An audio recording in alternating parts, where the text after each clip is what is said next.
นามัตถุรัตนตยัสสะก็ถวายความนอบน้อมแด่พระรัตนตรัยกราบถวายความเคารพพระมหาเถระพระเถรานุเถระเจ้าคณะพระสังฆาธิการกราบขอโอกาสพระครูวิสิตกิจจาธรที่ปรึกษาเจ้าคณะตำบลอู่ทองเจ้าอาวาสวัดท่าพระยาจักรขอนมัสการเพื่อนสหธรรมิกทุกรูปและสวัสดีน้องสัมมาเนรเจริญพรโยมพ่อโยมแม่โยมปู่โยมย่าโยมตาโยมยายโยมลุงโยมป้าโยมน้าโยมอาญาติโยมอุบาสกอุบาสิกาผู้ฟังผู้ชมทุกท่านขณะนี้ท่านกำลังรับฟังและรับชมรายการธรรมะสำเนียงเสียงเนอดำเนินรายการสดโดยอาตมภาพพระสรายุทธสิริสาโรพระลูกวัดวัดท่าพระยาจักรผู้อำนวยการสถานีวิทยุกระจายเสียงเพื่อการเผยแผ่พระพุทธศาสนาคลื่นสาธุเรดิโอ FM 101 เมกะเฮิรตซ์ออกอากาศส่งกระจายเสียงจากวัดท่าพระยาจักรหรือว่าวัดช่องลมบ้านท่าพระหมู่ที่12ตำบลอู่ทองอำเภออู่ทองจังหวัดสุพรรณบุรีรหัสไปรษณีย์72160หมายเลขโทรศัพท์0625959123พร้อมกันนั้นยังได้เชื่อมโยงสัญญาณถ่ายทอดออกอากาศอย่างสถานีวิทยุกระจายเสียงในภาคีเครือข่ายการเผยแผ่พระพุทธศาสนาหลายคลื่นความถี่หลายจังหวัดหลายภูมิภาคพร้อมกันต้องกราบขอบพระคุณครูบาอาจารย์ผู้อำนวยการผู้บริหารสถานีทุกคลื่นความถี่ที่จังหวัดสุพรรณบุรีอนุโมทนาแล้วก็เจริญพรทักทายผู้ที่รับชมรับฟังอีกหลายสถานีก็มีที่อำเภอเมืองสุพรรณบุรีคลื่นส่งเสริมพระพุทธศาสนา FM 103.75 เมกะเฮิรตซ์ตำบลไผ่ขวางอำเภอเมืองจังหวัดสุพรรณบุรีอนุโมทนายมหมอวิวัฒน์จารุเพียรเลิศผลิตภัณฑ์ยานามกรูดตามหมอวิวัฒน์ผู้อุปถัมภ์ผู้สนับสนุนแล้วก็จะเดินพรทักทายท่านผู้ฟังทางสถานีวิทยุกระจายเสียง FM 103.75 เมกะเฮิรตซ์ที่อำเภอสามชุกออกอากาศที่วัดสามชุกตำบลสามชุก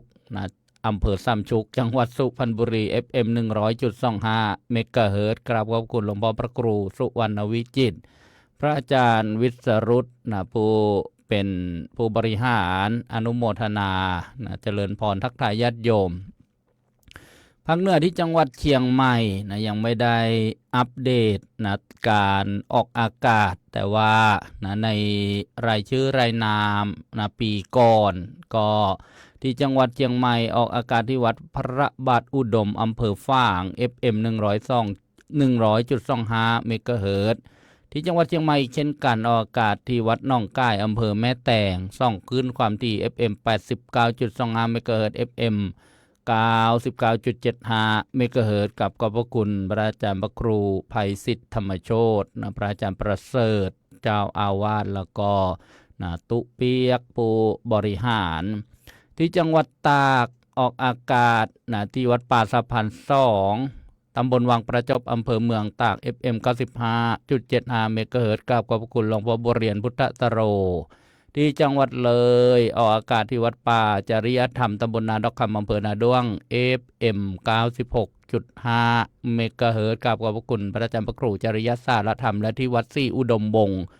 อำเภอวังสะพุงจังหวัดเลย FM 101.75 เมกะเฮิรตซ์กับขอบพระคุณพระครูอุดมวรานุวัฒน์เจริญพรทักทายท่านผู้ฟังมาที่จังหวัดอุทัยธานีได้ทราบว่าเรือที่ คลื่นเมจิกเวฟอำเภอหนองฉาง FM 107.5 เมกะเฮิรตซ์อนุโมทนาดร.ชลิตวงศ์สกุลและออกอากาศที่จังหวัดอุบลราชธานีณวัดพิษโสภารามตำบลแก้งเหนืออำเภอเขมราช FM 102.75 เมกะเฮิรตซ์กราบขอบพระคุณพระอาจารย์เจ้าคุณพระภาวนาสุตาภิรัตน์เจ้าวาดและพระอาจารย์พระครูเกษมพิษโสพลผู้อำนวยการอนุโมทนาดีเจดิโดซ่อนเพชรดำบันและทราบว่าที่ณวัดป่าชุมชนฟ้าห้วนณอำเภอ4เมืองใหม่ FM 88.75 เมกะเฮิรตซ์ถ่ายทอดสัญญาณถ้าได้ยินก็เจริญพรทักทายญาติโยมผู้ฟังแล้วก็กราบขอบพระคุณพระอาจารย์พระครูอุบลวชิรคุณที่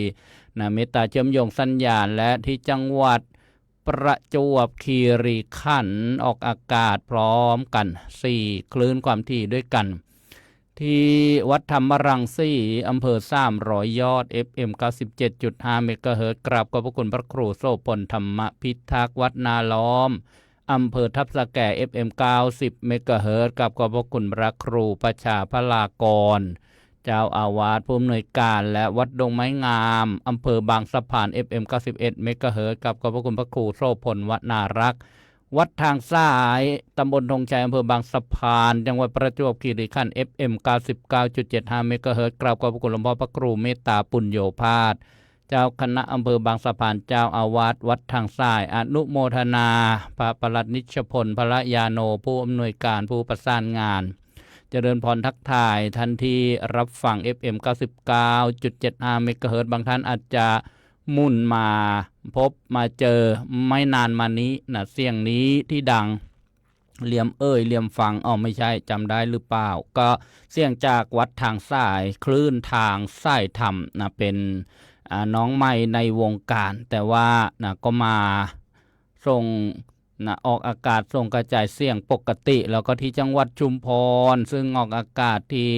วัดเขากล้วยตำบลหาดพันไกลอำเภอเมืองชุมพรจังหวัดชุมพร FM 96 เมกะเฮิรตซ์กราบขอบพระคุณพระอาจารย์พระครูบรรหารธรรมสิทธิ์ด็อกเตอร์เจ้าอาวาสและผู้อำนวยการแล้วก็ทุกคลื่นความที่ไม่ได้ข้านรายชื่ออ่านรายนามแต่ว่าถ่ายทอดสัญญาณเสียงนอกจากนั้นก็ยังถ่ายทอดไปยังสื่อออนไลน์โซเชียลมีเดียไลน์บ้านไลน์ซี่ไลน์แพลตฟอร์มด้วยกันครับขอบพระคุณครูบาอาจารย์ที่เมตตาให้ใช้ช่องสัญญาณเช่นพระอาจารย์พระครูสุนทรธรรมนิเทศดรธรรมะปันสุขจากจังหวัดสตูลแล้วก็นานาสารธรรมดีพระมหาภูมิธรรมภูมิปาโลพระอาจารย์พระครูเกษมพิษโสพลสถานีวิทยุกระจายเสียงวัดพิษโสภารามสาธุเรดิโอพระสรายุสิริสาโรบุญยเกตใช้ภาษาไทยในการพิมพ์ค้นหาทุกช่องทุกแพลตฟอร์มทันทีได้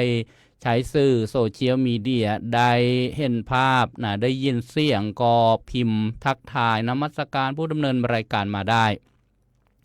พบกับรายการธรรมะสำเนียงอีกเช่นก่อไปรายการธรรมะสำเนียงเสียงเนออีกเช่นเคยซึ่งดำเนินรายการเป็นประจำทุกวันตั้งแต่เวลา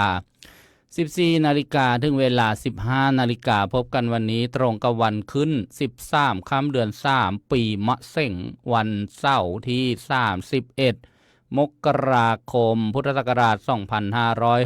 2569วันสุดท้ายของเดือนแรกก็มาถึงแล้วเจริญพรทักทายทางโซเชียลมีเดียโยมพินทิพย์เด่นชัยประดิษฐ์มาทางบ้านแดงอยู่ตลาดอู่ทองสุพรรณบุรีโยมปีเตอร์หรือว่าเพเทอร์นักนามมาประจำโยมคมชานมาลาจากนครนายกโยมวัยเด่นชัยประดิษฐ์ตลาดอู่ทองอนุโมทนาโยมสุชาดาโกรธจากเยอรมนียามเช้าหนาวเลยเห็นพายุหิมะตกเยอะโยมยายน้อยกัญญาภักดิ์พูนสวัสดิ์จากบ้านกรูดบางสะพานประจวบคีรีขันธ์โยมนวลซี่แบโรยามเช้าที่ประเทศอังกฤษวันนี้กี่องศาเนาะทักทายโยมกรสวยอุบลราชธานีโยมวัยเด่นชัยประดิษฐ์มาไล่บ้านไล่ซี่ไล่ช่องทางคอมเมนต์ข้อความก็คืนอนุโมทนาโยมนวลซี่บอกว่า แชร์แล้วนะจากอังกฤษนะยามเช้าโยมเฉลียงเสื้อคำอูทองโยมแม่นิยมแผ่ใจส่งโยมปลาเกษินีนนทบุรีโยมแต้วกิดาวันไส้ทองนมัสการขอบบุญขอบคุณพระอาจารย์พระมหาภูมิธรรมภูมิปาโลนะพระอาจารย์มีภูก็มานำอนุโมทนาด้วยกันสาธุโยมแต้วกิดาวันไส้ทองกล่าวถึงพระอาจารย์พระมหาภูมิธรรมพรุ่งนี้ท่านจะเดินทางนะบินไปประเทศอินเดียปฏิบัติธรรมนะ1 เดือนนะก็อนุโมทนาบุญเดินทางปลอดภัยนะครับโยมแต้วมาไล่ช่องทางโยมส้มนึกนกสกุลสุพรรณบุรีโยมแม่จงรักโซพลนาด้วงจังหวัดเลยโยมอุบลรูปส้มสุพรรณบุรีนะโยมกรพัฒน์นะมนกอนุโมทนาสาธุโยมลุงปิ้นอาพรจากวังสะพุงจังหวัดเลยนะโยมเฉลวยชมศรีบอกว่าฟังทางวิทยุแชร์แล้วด้วยนะวิทยุจะแชร์ยังไงล่ะวิทยุนี่การจะแชร์ต้องถือเครื่องนะวิทยุแล้วก็เปิดให้ดังๆแล้วก็เดินไปข้างบ้านแล้วก็บอกฟังสิฟังเชิญมาฟังเนี่ยก็เรียกว่าแชร์คือเพื่อแผ่ให้คนอื่นได้ยินได้ฟังได้เห็นนะเปิดให้ดังแล้วก็เดินไปรอบหมู่บ้านเลยอย่างเงี้ยนะเขาเรียกว่าแชร์นะแชร์บางคนนี้เอาใส่ในรถนะเช่นมอเตอร์ไซค์พ่วงข้างอะไรเปิดไปเรื่อยทางเลยใครได้ยินก็หันมามองนะบางครั้งอาตมาภาพเดินไปบิณฑบาตก็ได้ยินเสียงครูบาอาจารย์บ้างได้ยินเสียงตัวเองบ้างก็ดีเหมือนกันโยมคึกคักดี นี่แชร์วิทยุจะแชร์ยังไงโยมวิลังลองกลับสังงวนสุพรรณบุรีโยมคมชานโยมมวลมาลัยอูทองโยมกัญญาชำนาญนกอูทองโยมไส้พินช่วยเมืองจากพัทลุงอนุโมทนาโยมพรณภาโยมหนิงน้องปันโยมแม่มาแล้วโยมแม่ต้อยนี่มาส่งอะไรตุ๊กตาอะไรมานะอนุโมทนาสาธุโยมแม่ชีนงลักษ์รัชวงศ์จากจังหวัดเลยโยมปลาบอกว่าภาพเสียงชัดเจนแต่กลิ่นนี้ไม่แน่นอนนะเพราะว่าไปไม่ได้โยมอุ่นเลื่อนโมมะเกลือจากหนองบัวลำพูนี้ก็ฟังกันเยอะอนุโมทนาทักทายโยมนวลซี่บอกเช้าวันนี้ที่อังกฤษ7 องศาโอ้โหหนาวน่าดูโยมควันใจชาวส่วนโยมดาราแจ่มจำรัดเอาแล้วโอ้โหทักทายหมดเลยดูเวลาล่วงเลยมาจะเข้าสู่เนื้อหาสาระธรรมกันขออภัยครูบาอาจารย์ที่ไทยทอดสัญญาณก็นานๆได้ประกาศรายชื่อนะรายนามความที่สถานีก็จะอัปเดตเรื่อยๆนะมีสถานีใดเชื่อมโยงมาก็อนุโมทนานะได้กล่าวถึงญาติโยมจะได้อนุโมทนาบางครั้งไม่ได้ทักทายนะอาจจะคิดว่านะไม่ทักทายเราเลยนะ ไม่ทักทายคลื่นเราเลยนะพอทักทายอนุโมทนาก็ชื่นใจนะความเหนื่อยเมื่อยล้าทำมา20 ปี22 ปีแบบวัดพิษโสภารามเนี่ยโอ้นะอยู่มาได้ด้วยกำลังจิตกำลังใจนะอยู่มาได้ด้วยน้ำอดน้ำทนน้ำพักน้ำแรงโอ้หลายสิ่งหลายประการเราความล่างเดียวโยมว่าแก้กันอีกแล้วหรือไงก็ไม่รู้ว่าทำมาจะ20 กว่าปีเนี่ยจะแก้หรือเปล่าถ้าเป็นผู้ชายก็บอกว่าบวชได้แล้วนะบวชได้แล้วหรือจะจับทหารไม่ถูกก็จะบวชอะไรอย่างนั้นเดี๋ยวก่อนจะมาเข้ารายการอนุโมทนาอีกสัก3-4 ท่านทีเข้ามาโยมดาราแจมจำลัดนี่โยมแม่มจากลำปางแม่กิ้งคำโพธิราชน่าจะจากทางอุบลราชธานีหรือยังไรโยมวิไลพรมาลิอนุโมทนาทุกท่านทั้งในประเทศทั้งต่างประเทศทั่วทั้งโลกทั่วโลกเลยนะอาจจะออกไปโลกอื่นอีกนะแต่อันนั้นก็ไม่ทราบได้เพราะว่ายังไม่มีฟีดแบ็กกระแสตอบรับกลับมาตอนนี้บรรยายในเรื่องของพระเจ้า10 ชาติลำดับที่4พระเนมิราชชาดกบำเพ็ญอธิษฐานบารมีวันนี้ถึงตอนที่10แล้วพระเจ้าเนมิราชนี้กำลังชมเทวโลกสวรรค์โดยมาตาลีเทพสารถีกำลังพาทัวร์สวรรค์ทัวร์สวรรค์อนุโมทนาโยมวิไลพรบอกว่ารับชมรับฟังจากอเมริกาซึ่ง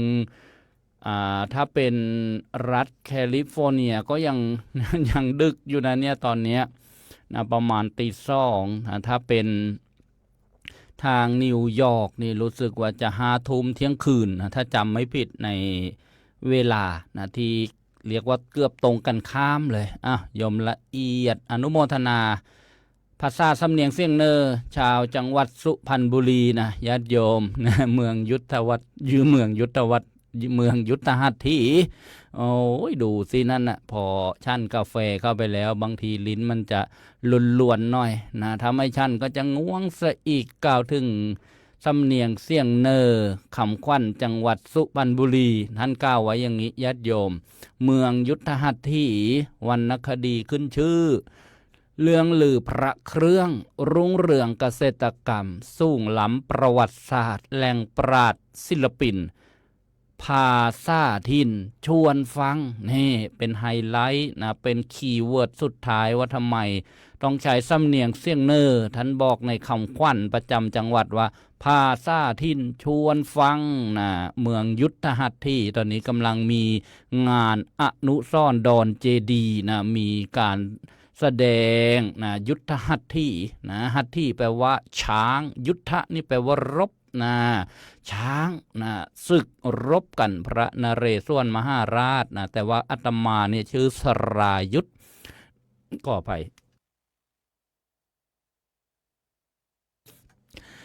กระแอมไอก็เอาไปเอากลับเข้ามาก่อนเดี๋ยวจะออกนอกเนื้อหาสาระไปไกลนะก็เป็นบรรยากาศสดๆในการดำเนินรายการนะซึ่งยุคนี้สมัยนี้ก็บูรณาการนะสื่อนะไล่ๆช่องทางไล่ๆแบบทำยังไงนะให้พร้อมกันนะให้รวมกันบางครั้งทางนี้นะก็ดีอยู่นะทางใหม่ก็มานะอย่างเนี้ยก็ต้องปรับให้เหมาะสมนะดูให้เหมาะสมกล่าวถึงพระเจ้าเนมิราชนะกำลังชมเทวโลกสวรรค์สวรรค์นี้เป็นที่อยู่ของใครล่ะนะเราเทพเทวดาทำอย่างไรจึงได้ไปอยู่ในสวรรค์นะคนมีเงินเยอะนะซื้อที่อยู่ที่ดินบนสวรรค์ไหมนะได้ยินว่ามีแต่อากาศเราก็นึกถึงก้อนเมฆท้องฟ้าปุยเมฆอะไรอย่างนี้ไม่มีได้ไหมก็เอาเงินไปซื้อก็ไม่ได้นะบรรพบุรุษจะโอนมรดกให้โอนวิมานนะเทพบุตรเทพธิดาทำนะวินัยกรรมว่าเมื่อฉันนะจุติไปแล้วนะก็ขอมอบวิมานแก้ววิมานทองนี้นะให้กับเทพองค์นั้นองค์นี้หรือให้เทพบริวารไม่มีเหมือนโลกมนุษย์นะเทวโลกสวรรค์เนี่ยที่ได้กล่าวบอกว่าเป็นข้องเฉพาะตนนะใครทำบุญนะใครทำกุศลใครทำคุณงามความดีนะวิมานก็เกิดปรากฏนะวิมานก็เกิดปรากฏแล้วก็เกิดปรากฏตั้งแต่ตอนที่ผู้ทำเนี่ยนะญาติโยมยังไม่ได้ละชีวิตจากโลกมนุษย์เลยวิมานนะไปรอแล้วบนเทวโลกสวรรค์นะมีเรื่องของนันทิยมานพนะเรื่องเกิดที่เมืองพาราณสียกตัวอย่างญาติโยมเขาทำบุญสุนทรทานนะอยู่ในโลกมนุษย์นี่แหละยังไม่ได้เสียชีวิตยังไม่ตายเลยยังไม่ได้ป่วยยังไม่ได้เข้าห้อง ICU อะไรเลยนะวิมานปรากฏแหละจะมีพระเถระท่านไปท่องเที่ยวพระที่มีทรงฤทธิ์ทรงญาณเนี่ยท่านไปได้นะ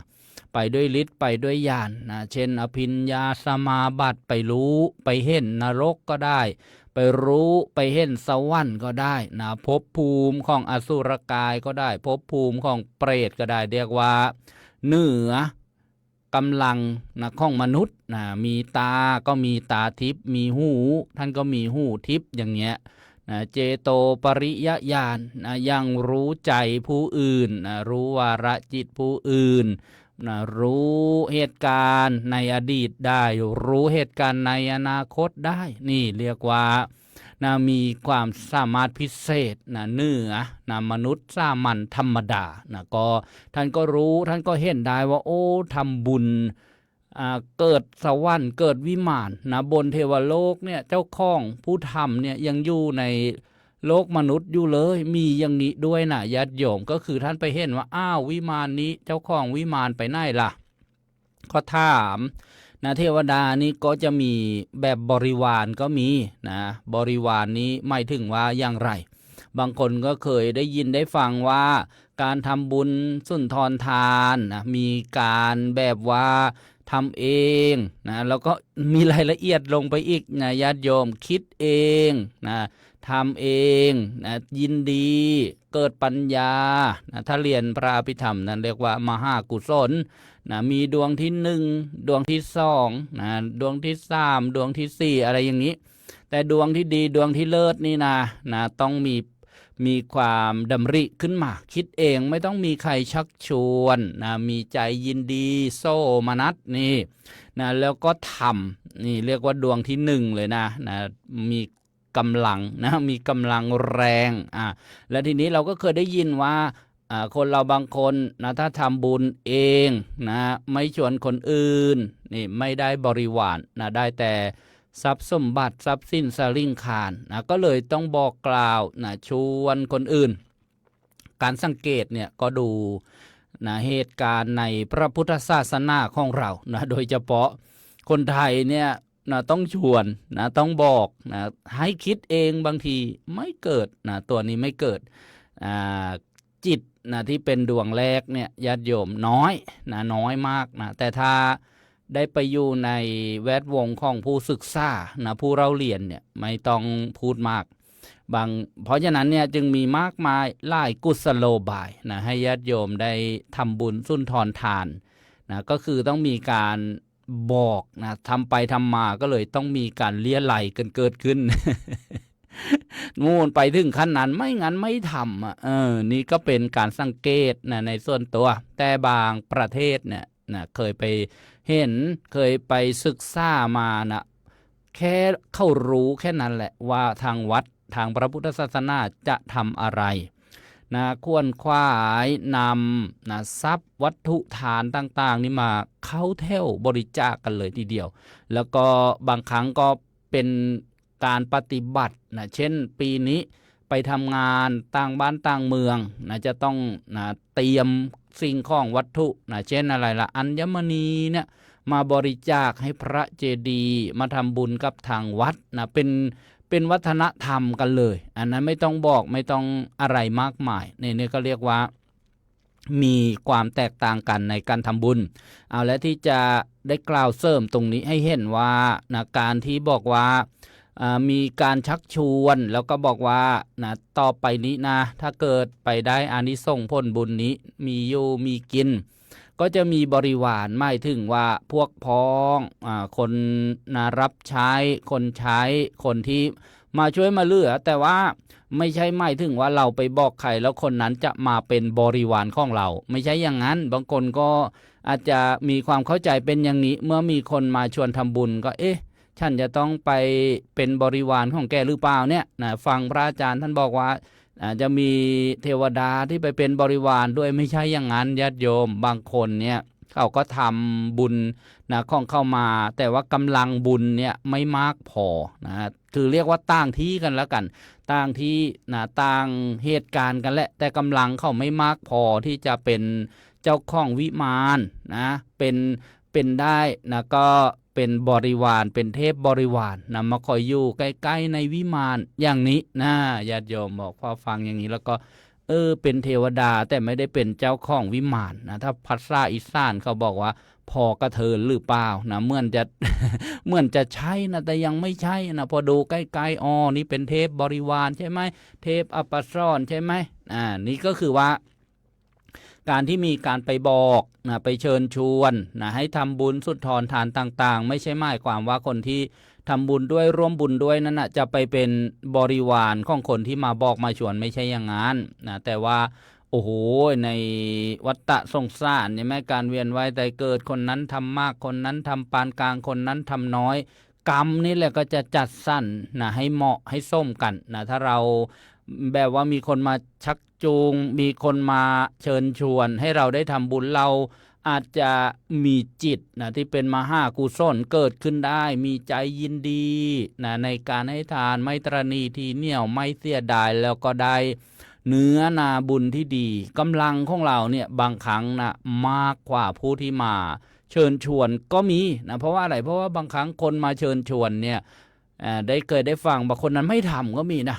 ทำหน้าที่เป็นโฆษกเป็นพิธีกรนะรับค่าจ้างรางวัลไปวันหนึ่งชวนคนอื่นแล้วไม่ทำโอ้ก็ยังมีรายละเอียดน่าฟังนะอนุโมทนาญาติโยมนะที่เข้ามารับชมรับฟังนะทักทายอีกแล้วบรรยายไปนิดหนึ่งวันนี้หัวข้อตอนที่10จะเดินทางไปทางไหนเนาะจะจบหรือเปล่าเดี๋ยวมาฟังกันต่อญาติโยมอนุโมทนาท่านที่เข้ามาโยมเกษมสร้างงามนะวันเสาร์วันอาทิตย์ฟังสบายนะญาติโยมนี่อยู่อูทองโยมลังพันธิพานี่อยู่ลังวัดเลยโยมพวงทองประเสริฐสั่งนี่นะจากวัดป่าศิลารามนะอำเภอเสรภูมิจังหวัด101นะเมื่อต้นเดือนที่ไปบรรยายธรรมนะเมื่อวันที่8นะไปลืมนะที่ชาร์จแบตไว้บอกโยมช่วยดูให้น้อยโยมก็ไปดูแล้วก็ส่งไปรษณีย์มาให้เพราะบางทีไปถ่ายทอดสดหน้างานอุปกรณ์เยอะนะเก็บมาไม่หมดอนุโมทนานะโยมพวงทองประเสริฐสั่งโยมแม่บุญทรงโยมบุญทรงพุ่มพันวงนี่ผู้ฟังกิตติมศักดิ์จากอูทองวัดเข้าพระ90 กว่าปีโยมฟังวิทยุแล้วก็มานมัสการทางโซเชียลให้รู้นะว่าโยมฟังอยู่บางทีโทรศัพท์ไม่ทันนะไม่ทันเพื่อนโยมพรศรีวันทิมุกอนุโมทนาสาธุโยมสังเงียมนะหรือเป็นพระมองภาพเล็กๆสังเงียมดาบุตรดีอนุโมทนาโยมนวลซี่บอกว่าทางนี้นะเข้าแชร์นะเพลงนะทางรถเก่งจังเก่งเจ้าค่ะเขาเปิดเสียงดังมากๆหมายถึงที่อังกฤษนะแชร์เพลงนะที่อยู่บนรถนะเป็นรถเครื่องเสียงเปิดดังมากๆเลยคนอยู่ข้างๆนะหูแทบจะระเบิดเลยนะสงสัยคนที่อยู่ในรถนั้นเสียงดังๆแบบนั้นหูหนวกหรือเปล่าไม่รู้เหมือนกันเราจะไม่ต้องไปแช่งกันหรอกนะโยม เราต้องวางใจนี่โยมบุญซี่ทวิลาจากจังหวัดเลยนมัสการพระครูสมุสมพรญาณอุทโธวัดพระทองอำเภอทะลางจังหวัดภูเก็ตนะเดี๋ยวแบบเมื่อวานนี้พอเห็นพระอาจารย์พระครูมาก็ค่ำคืนวันนี้เราฟังกันหัวข้อนึง นึกถึงรายการนาสาระธรรมดีขึ้นมาทันทีโยมปาร์ตี้จากบางสะพานน้อยนะนี่เมื่อคืน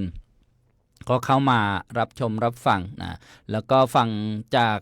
คลื่นนวัดทางซ้ายนะเรียกว่าคลื่นทางซ้ายธรรมอนุโมทนาดีเจดิโดซ่อนเพชรดำบันนะวันนี้ได้พักนะนาที1 วันนะเป็นรายการฟังสบายกับหมอวิวัฒน์จารุเพียรเลิศอนุโมทนาโยมสุกัญญาผิวกู้อูทองโยมมายานะถ้าอ่านผิดก็ขออภัยสุรัตนานะบอกว่าอนุโมทนาบุญด้วยทุกครั้งและตลอดไปแม่มีการอนุโมทนาล่วงหน้าด้วยนะ อนุโมทนากันละกันทีเคมงคลนี่โยมเพื่อนอยู่อู่ทองโยมเฮงสุปัตราทีปะลาอนุโมทนาโยมแม่สำลีเล่าเมืองกลางนาตาลอุบลราชธานีมัตสีสยามอนุโมทนาบอกว่าโยมมงคลบอกกลับมาบ้านกระจันเลยเปิดให้แม่ฟังอนุโมทนาสาธุอันนี้โยมเพื่อนเรียนมัธยมด้วยกันมากลุ่มนะที่เรียนด้วยกันมาหลายคนก็ยังคุยยัง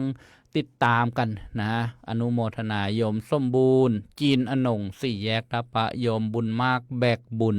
จากจังหวัดเลยวันก่อนโน้นไปงานบุญก็มาทำบุญอนุโมทนายังนึกถึงนะชื่อก็บุญมากนามสกุลก็แบกบุญด้วยนะบุญมากไงจึงต้องแบกอนุโมทนาสาธุแต่บุญเนี่ยแบกไม่หนักนะโยมเหมือนความรู้สึกนะบนเทวโลกสวรรค์นะยิ่งใหญ่ยังไงแต่เบานะอะไรที่เบาก็จะลอยขึ้นอะไรที่หนักก็จะตกลงนะบาปกรรมที่ไม่ดีใช่ไหมก็เลยบอกว่าตกนรกนะเขาไม่บอกว่าขึ้นนรกนะถ้าตกนรกนี่จะขึ้นได้ก็ขึ้นต้นงิ้วนะต้นงิ้วกระทะทองแดง นะถูกนายนิรยาบาลเอาหอกแหลมแทงทุกวันกลับมาฟังกันต่อวันนี้คงจะได้สัก1วิมานก็แล้วกันนะญาติโยม นะคงจะได้สัก1วิมานเมื่อวานนะก็ได้ฟังว่านะมาตาลีนะเทพสารถีนะก็อธิบายนะเวลาที่นะพระเจ้าเนมิราชเนี่ยถามเห็นวิมานนะว่าเขาทำบุญอะไรมานะด้วยความดีอะไรทำไมได้มาเสวยนะผลบุญที่ใหญ่โตโอฬารอย่างนี้นะ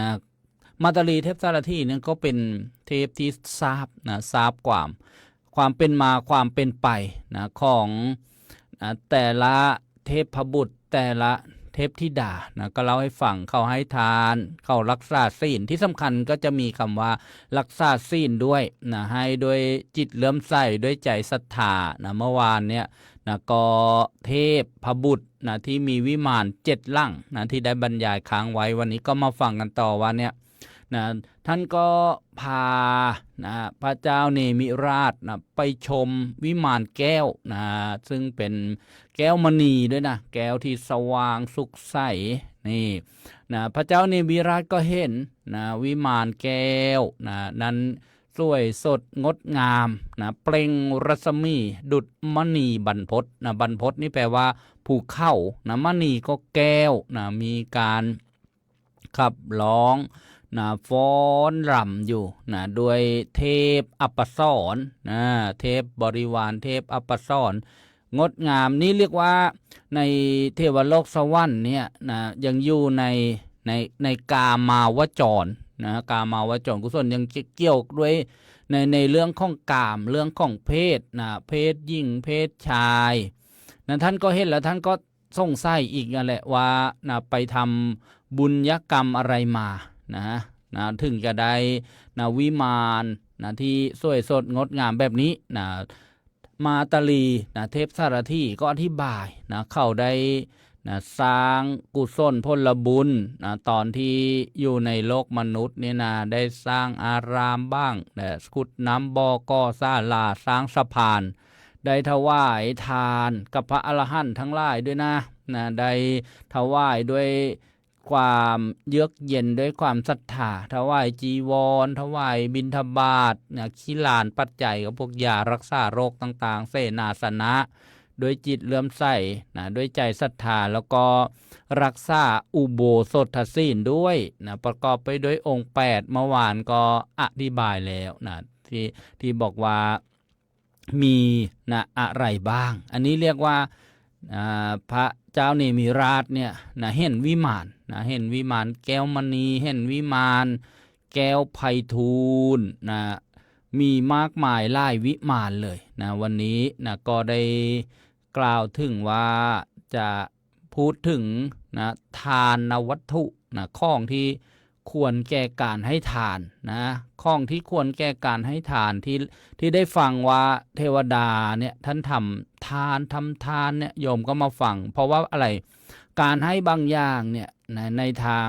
พระพุทธศาสนานี่ไม่สำเร็จเป็นบุญเป็นกุศลของที่เราเอาไปหยิบยื่นเราจะคิดว่าเป็นบุญเรื่อยไปให้บางอย่างไม่เป็นบุญเช่นอะไรให้น้ำเมาให้เครื่องดองของมึนเมาเนี่ยเหมือนเอาไปให้คนนั้นทำลายตัวเองมีครูบาอาจารย์บางสำนักท่านทำเป็นสติกเกอร์บอกว่าให้เหล้าเท่ากับแช่งให้เหล้าเท่ากับก็คือเครื่องหมายเท่ากับแช่งให้คนนั้นเนี่ยมีอันเป็นไปเร็วๆเพราะเราเอาของที่ไม่ดีไปให้คนอื่นแต่ทีนี้มาฟังเรื่องทานวัตถุสิ่งของที่ควรแก่การให้ทานให้แล้วได้บุญ10ประการในพระพุทธศาสนาโยมมีอะไรบ้างล่ะมีข้าวน้ำยานนี่หมายถึงยานพาหนะ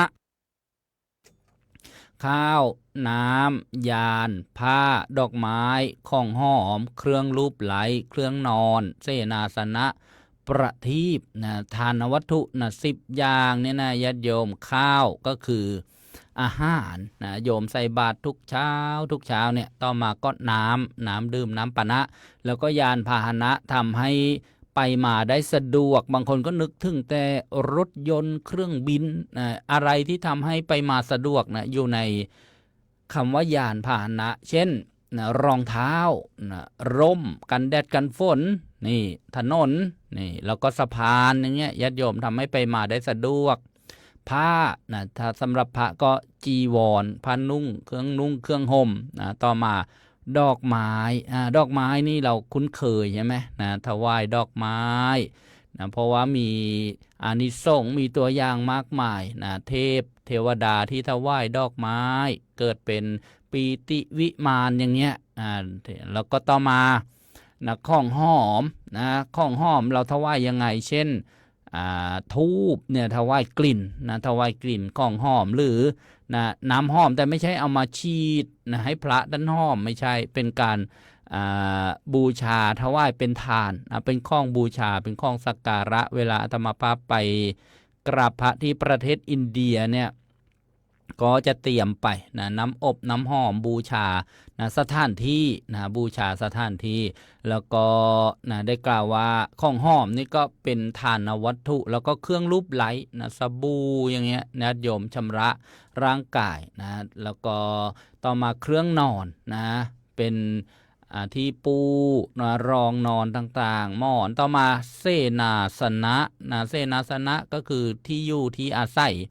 นะกุฏินะวิหารโต๊ะตั้งเตียงเก้าอี้นะที่นั่งเนี่ยเป็นเสนาสนะต่อมาเครื่องประทีปเทียนไข่นะเทียนไข่ก็บูชาได้เป็นทานวัตถุได้แล้วก็ยังมีหลอดไฟปัจจุบันก็อนุสนธิสงเคราะห์เข้าไปนะค่าไฟอะไรอย่างเงี้ยค่ากระแสไฟฟ้านะที่เปลี่ยนนะพลังงานให้มาเป็นแสงสว่างเวลากลางคืนนะพระท่านทำกิจจะไปไหนมาไหนได้เห็นถนนหนทางนะดูหนังสืออ่านหนังสือปัจจุบันนี้มีการเผยแพร่พระพุทธศาสนาอย่างเงี้ยอย่างกับรายการธรรมะสำเนียงเสียงเนอมีการนะทำสถานีวิทยุกระจายเสียงนะก็จำเป็นนะก็ต้องใช้กระแสไฟฟ้านะเครื่องประทีปให้ทั้งสว่างทั้งดวงตานะประทีปเนี่ยให้ทั้งสว่างทั้งปัญญานะสว่างตาด้วยแสงไฟสว่างใจด้วยแสงธรรมะนี่เห็นไหมญาติโยมนี่เรียกว่าทานวัตถุนะส่วนที่ได้กล่าวว่าไม่เป็นประโยชน์นะไม่เป็นประโยชน์ก็เช่นให้น้ำเมานะให้รูปโป๊เปือยนะอะไรอย่างเงี้ยนะไม่เกิดนะประโยชน์ในการละกิเลสนะไม่เกิดประโยชน์ในการสนับสนุนบำรุงปัจจัย4นะแก่ผู้ส่งศีลเอาแล้ววันนี้ได้บรรยายว่านะพระเจ้าเนมิราชก็ได้ชมวิมานแก้วนะวิมานที่สวยสดงดงามบนเทวโลกแล้วก็นะถามมาตาลีสารที่นะว่าไปทำบุญอะไรก็เลยได้ยกในเรื่องของวัตถุที่ควรให้ทานนะเรียกว่าทานวัตถุนะ10 ประการนะในตอนที่เป็นมนุษย์เนี่ยเรามีโอกาสดีนะเพราะว่ามีพระพุทธศาสนานะมีการบวชมีการศึกษาเรามีเนื้อนาบุญที่ดีนะแม้แต่เราจะคิดว่าเห็นข่าวนู่นนี่นั่นนะชวนให้บั่นทอนศรัทธาความเชื่อความเลื่อมใสลงไปแต่ถ้าเราได้มาศึกษาธรรมะอยู่บ่อยๆใจเราเนี่ยก็ไม่ห่างเหินนะจากศรัทธานะเราได้ฟังธรรมแม้แต่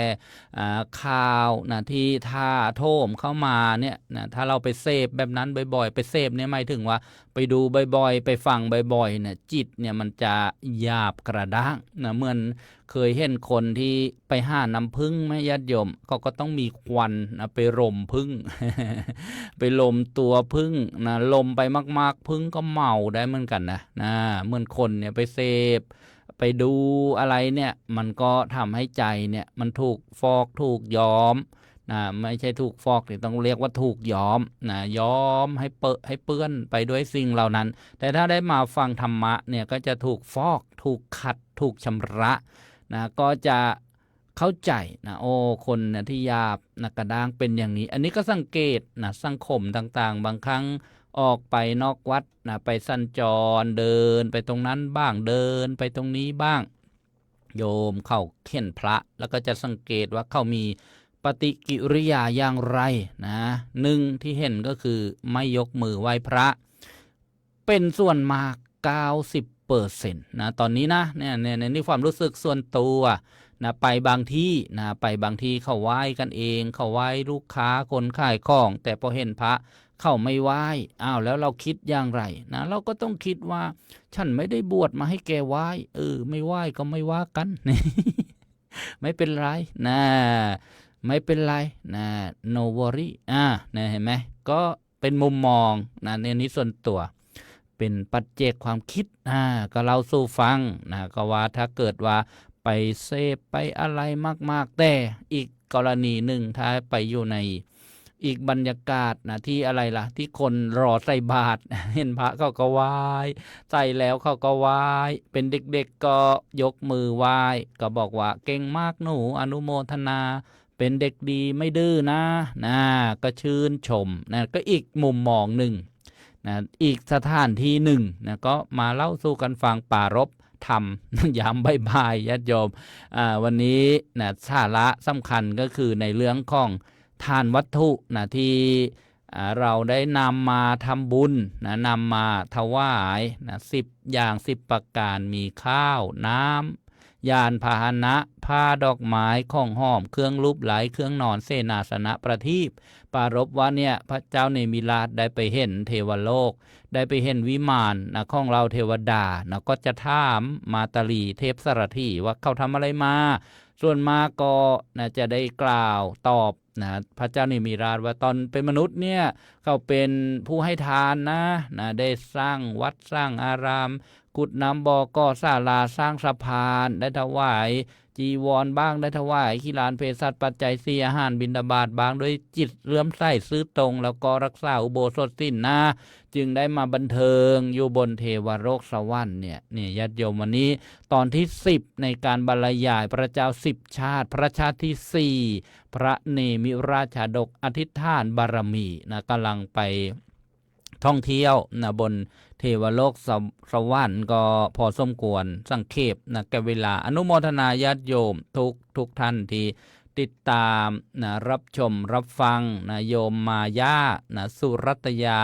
บอกว่ารับฟังจากประเทศอังกฤษนะจากทางช่องทางศูนย์ปฏิบัติธรรมดีเมืองแมนเชสเตอร์ประเทศอังกฤษอนุโมทนาสาธุได้พิมพ์ภาษาไทยนะมาบอกกับผู้ดำเนินรายการด้วยอนุโมทนาสาธุโยมเกศินีไมนุษนะจากนนทบุรีโยมพรสวรรค์กิ่งสำริดนี่อยู่อู่ทองครูพรสวรรค์อนุโมทนาใส่ทำลำธารนะจากกำแพงเพชรนะโยมนะใส่ฝนน้อยนาคนะโยมธนพรอาจคงหารอู่ทองโยมวัฒนากันเจียกสุพรรณโยมมายาบอกไปทำงานก่อนก็2 โมงกว่าแล้ว ยามเช้าที่ประเทศอังกฤษโยมนวลศรีที่ประเทศอังกฤษโยมเพเทอร์นักหนามบอกว่าวันมาฆบูชาตรงกับวันที่2หรือที่3กันแน่วันที่3เดือนมีนาคมนะญาติโยมปีนี้วันมาฆบูชาเนี่ยตรงกับวันเพ็ญขึ้น15ค่ำเดือน4นะเพราะว่าปีนี้มีเดือน8 2 หนนะที่เมื่อวานก็อธิบายนะตรงกับวันอังคารที่3มีนาคมพุทธศักราช2569วันขึ้น15ค่ำเดือน4ปีมะเส็งวันมาฆบูชานะวันมาฆบูชามีเหตุการณ์อะไรสำคัญเรียกว่าวันจาตุรงคสันนิบาตนะมีองค์ประกอบนะ4ประการด้วยกันเดี๋ยวจะได้มาอธิบายตอนนี้มีท่านผู้ฟังโทรเข้ารายการนั่นใดจะโทรเข้ามาก็0625959123มีทั้งแอปพลิเคชันนะสีเขียวเจริญพรโยมเวลาโทรศัพท์เขารายการต้องฟังจากโทรศัพท์ฟังที่คุณพรค่ะโยมเวลาโทรศัพท์เขาต้องฟังจากโทรศัพท์เสียงจะสะท้อนเข้ามาจากจังหวัดไหนโยมฟังที่ต้องไปเบาวิทยุแล้วก็ฟังจากโทรศัพท์ชุมพรค่ะ อ๋ออำเภออะไรโยมเจริญพรเดี๋ยวโยมจะสับส้นเสียงเพราะว่าเสียงจะไปช้ากว่าโทรศัพท์จุมพรอนุโมทนาสาธุอยู่ฟังเสียงต่อจากวัดเขากล้วยค่ะอ๋ออำเภอเมืองใช่ไหมโยมไม่อำเภอปะทิวอ๋ออำเภอประทิวนะประทิวอยู่จักโนกันเนี่ยอ๋ออนุโมทนานะมีอะไรก็สนทนาได้คุยได้โยมมาคุยฟังทุกวันไหว้พระสวดมนต์ทุกวันฟังทุกวันแหละอ๋ออนุโมทนานะสาธุคนสุพรรณจะมาอยู่นี่นานแล้วก็ฟังได้มาละค่ะอ๋อพอได้ยินเสียงเนินนี่จำได้นี่คนบ้านชั้นนี่ ไปอยู่นานแล้วเนาะพี่น้องพี่น้องอ๋อฝากความคิดฮอดคิดถึงญาติช่องพี่น้องมั้งก็ได้บอกเนี่ยเมื่อวานเบ็ดหมดเลยก็ไม่ได้โทรบอกอยากคุยมั่งอยากคุยจักก็เล่าความรู้สึกได้ไปประกอบอาชีพอะไรอยู่ที่นู่นนานหรือยังอยู่ตรง2506โอ้โหตอนนั้นเขาก็มีพายุเกที่ดังๆใช่ไหมโดนพายุเกด้วยโดนพายุเกต่อจากนั้นกับลินดาใช่ไหมไม่โดนนั้นไม่โดนลินดาไม่โดนนะอ๋อค่ะขอบคุณค่ะอนุโมทนาญาติเยอะสาธุเจริญพร นี่เป็นเสียงของผู้ฟังนะของผู้ฟังไปอยู่ที่จังหวัดชุมพรถือว่าเป็นภาคใต้แล้วนะญาติโยมท่านใดจะโทรศัพท์เข้ามาก็โทรได้นะผู้ฟังทางวิทยุก็โทรได้ผู้ฟังทางออนไลน์ล่ะก็โทรได้เหมือนกันไม่ได้ห้ามนะทางออนไลน์ก็โทรทางแอปพลิเคชันนะเจริญพรโยมป้าแววป้าแถวนมัสการค่ะพระอาจารย์หยุดไปนะโยมป้าแถวฟังออนไลน์นะสารธรรมนะโยมคนไหนนะช่างยุให้พระมีเมียอ๋อเขามีทนายคนหนึ่งนะเขาบอกว่าน่าจะแก้กฎหมายนะให้พระเนี่ยมีเมียได้ป้องกันผู้หญิงมาหลอกพระนะมาหลอกเอาเงินพระอะไรขนาดนั้นบางทีเขาก็อาจจะประชดก็ได้นะใช่แต่ว่าก็มีเกิดขึ้นแล้วนะที่ประเทศญี่ปุ่นเนี่ยพระนี่เขาก็มีเมียได้นะอย่าไปเอาอย่างเขาโยมอย่าคิดว่าพระอาจารย์คงอยากไปอยู่ญี่ปุ่นละสินะไม่ใช่อย่างนั้นไม่ใช่อย่างนั้นแล้วค่ะโยมพระแถวไม่กล้าดูถูกศาสนาตัวเองอนุโมทนาโยมพระแถวเมื่อวานนี้โยมพระแถวก็เปิดนะทีนี้เผลอหลับไปเลยตื่นมาอาจารย์เลิกไปแล้วเลยฟังตอนกลางคืนต่ออนุโมทนาสาธุตอนนี้โยมป้าแถวไปประจวบมาเนี่ยเพิ่งจะลงรถไฟก็เลยจอดรถข้างทางนี่มันพระอาจารย์จะเลิกแล้วสงสัยเปิดโทรสายแล้วก็โยมป้าแถวก็เลยโทรมานี่แหละประจวบนั้นแดนดินถิ่นเก่านะเฮือนเคยอยู่เคยนอนอาตมาเคยไปทำงานอยู่ที่นั่นนะสมัยก่อนบวชนะสมัยก่อนบวชนะเป็นช่างซ่อมเครื่องบิน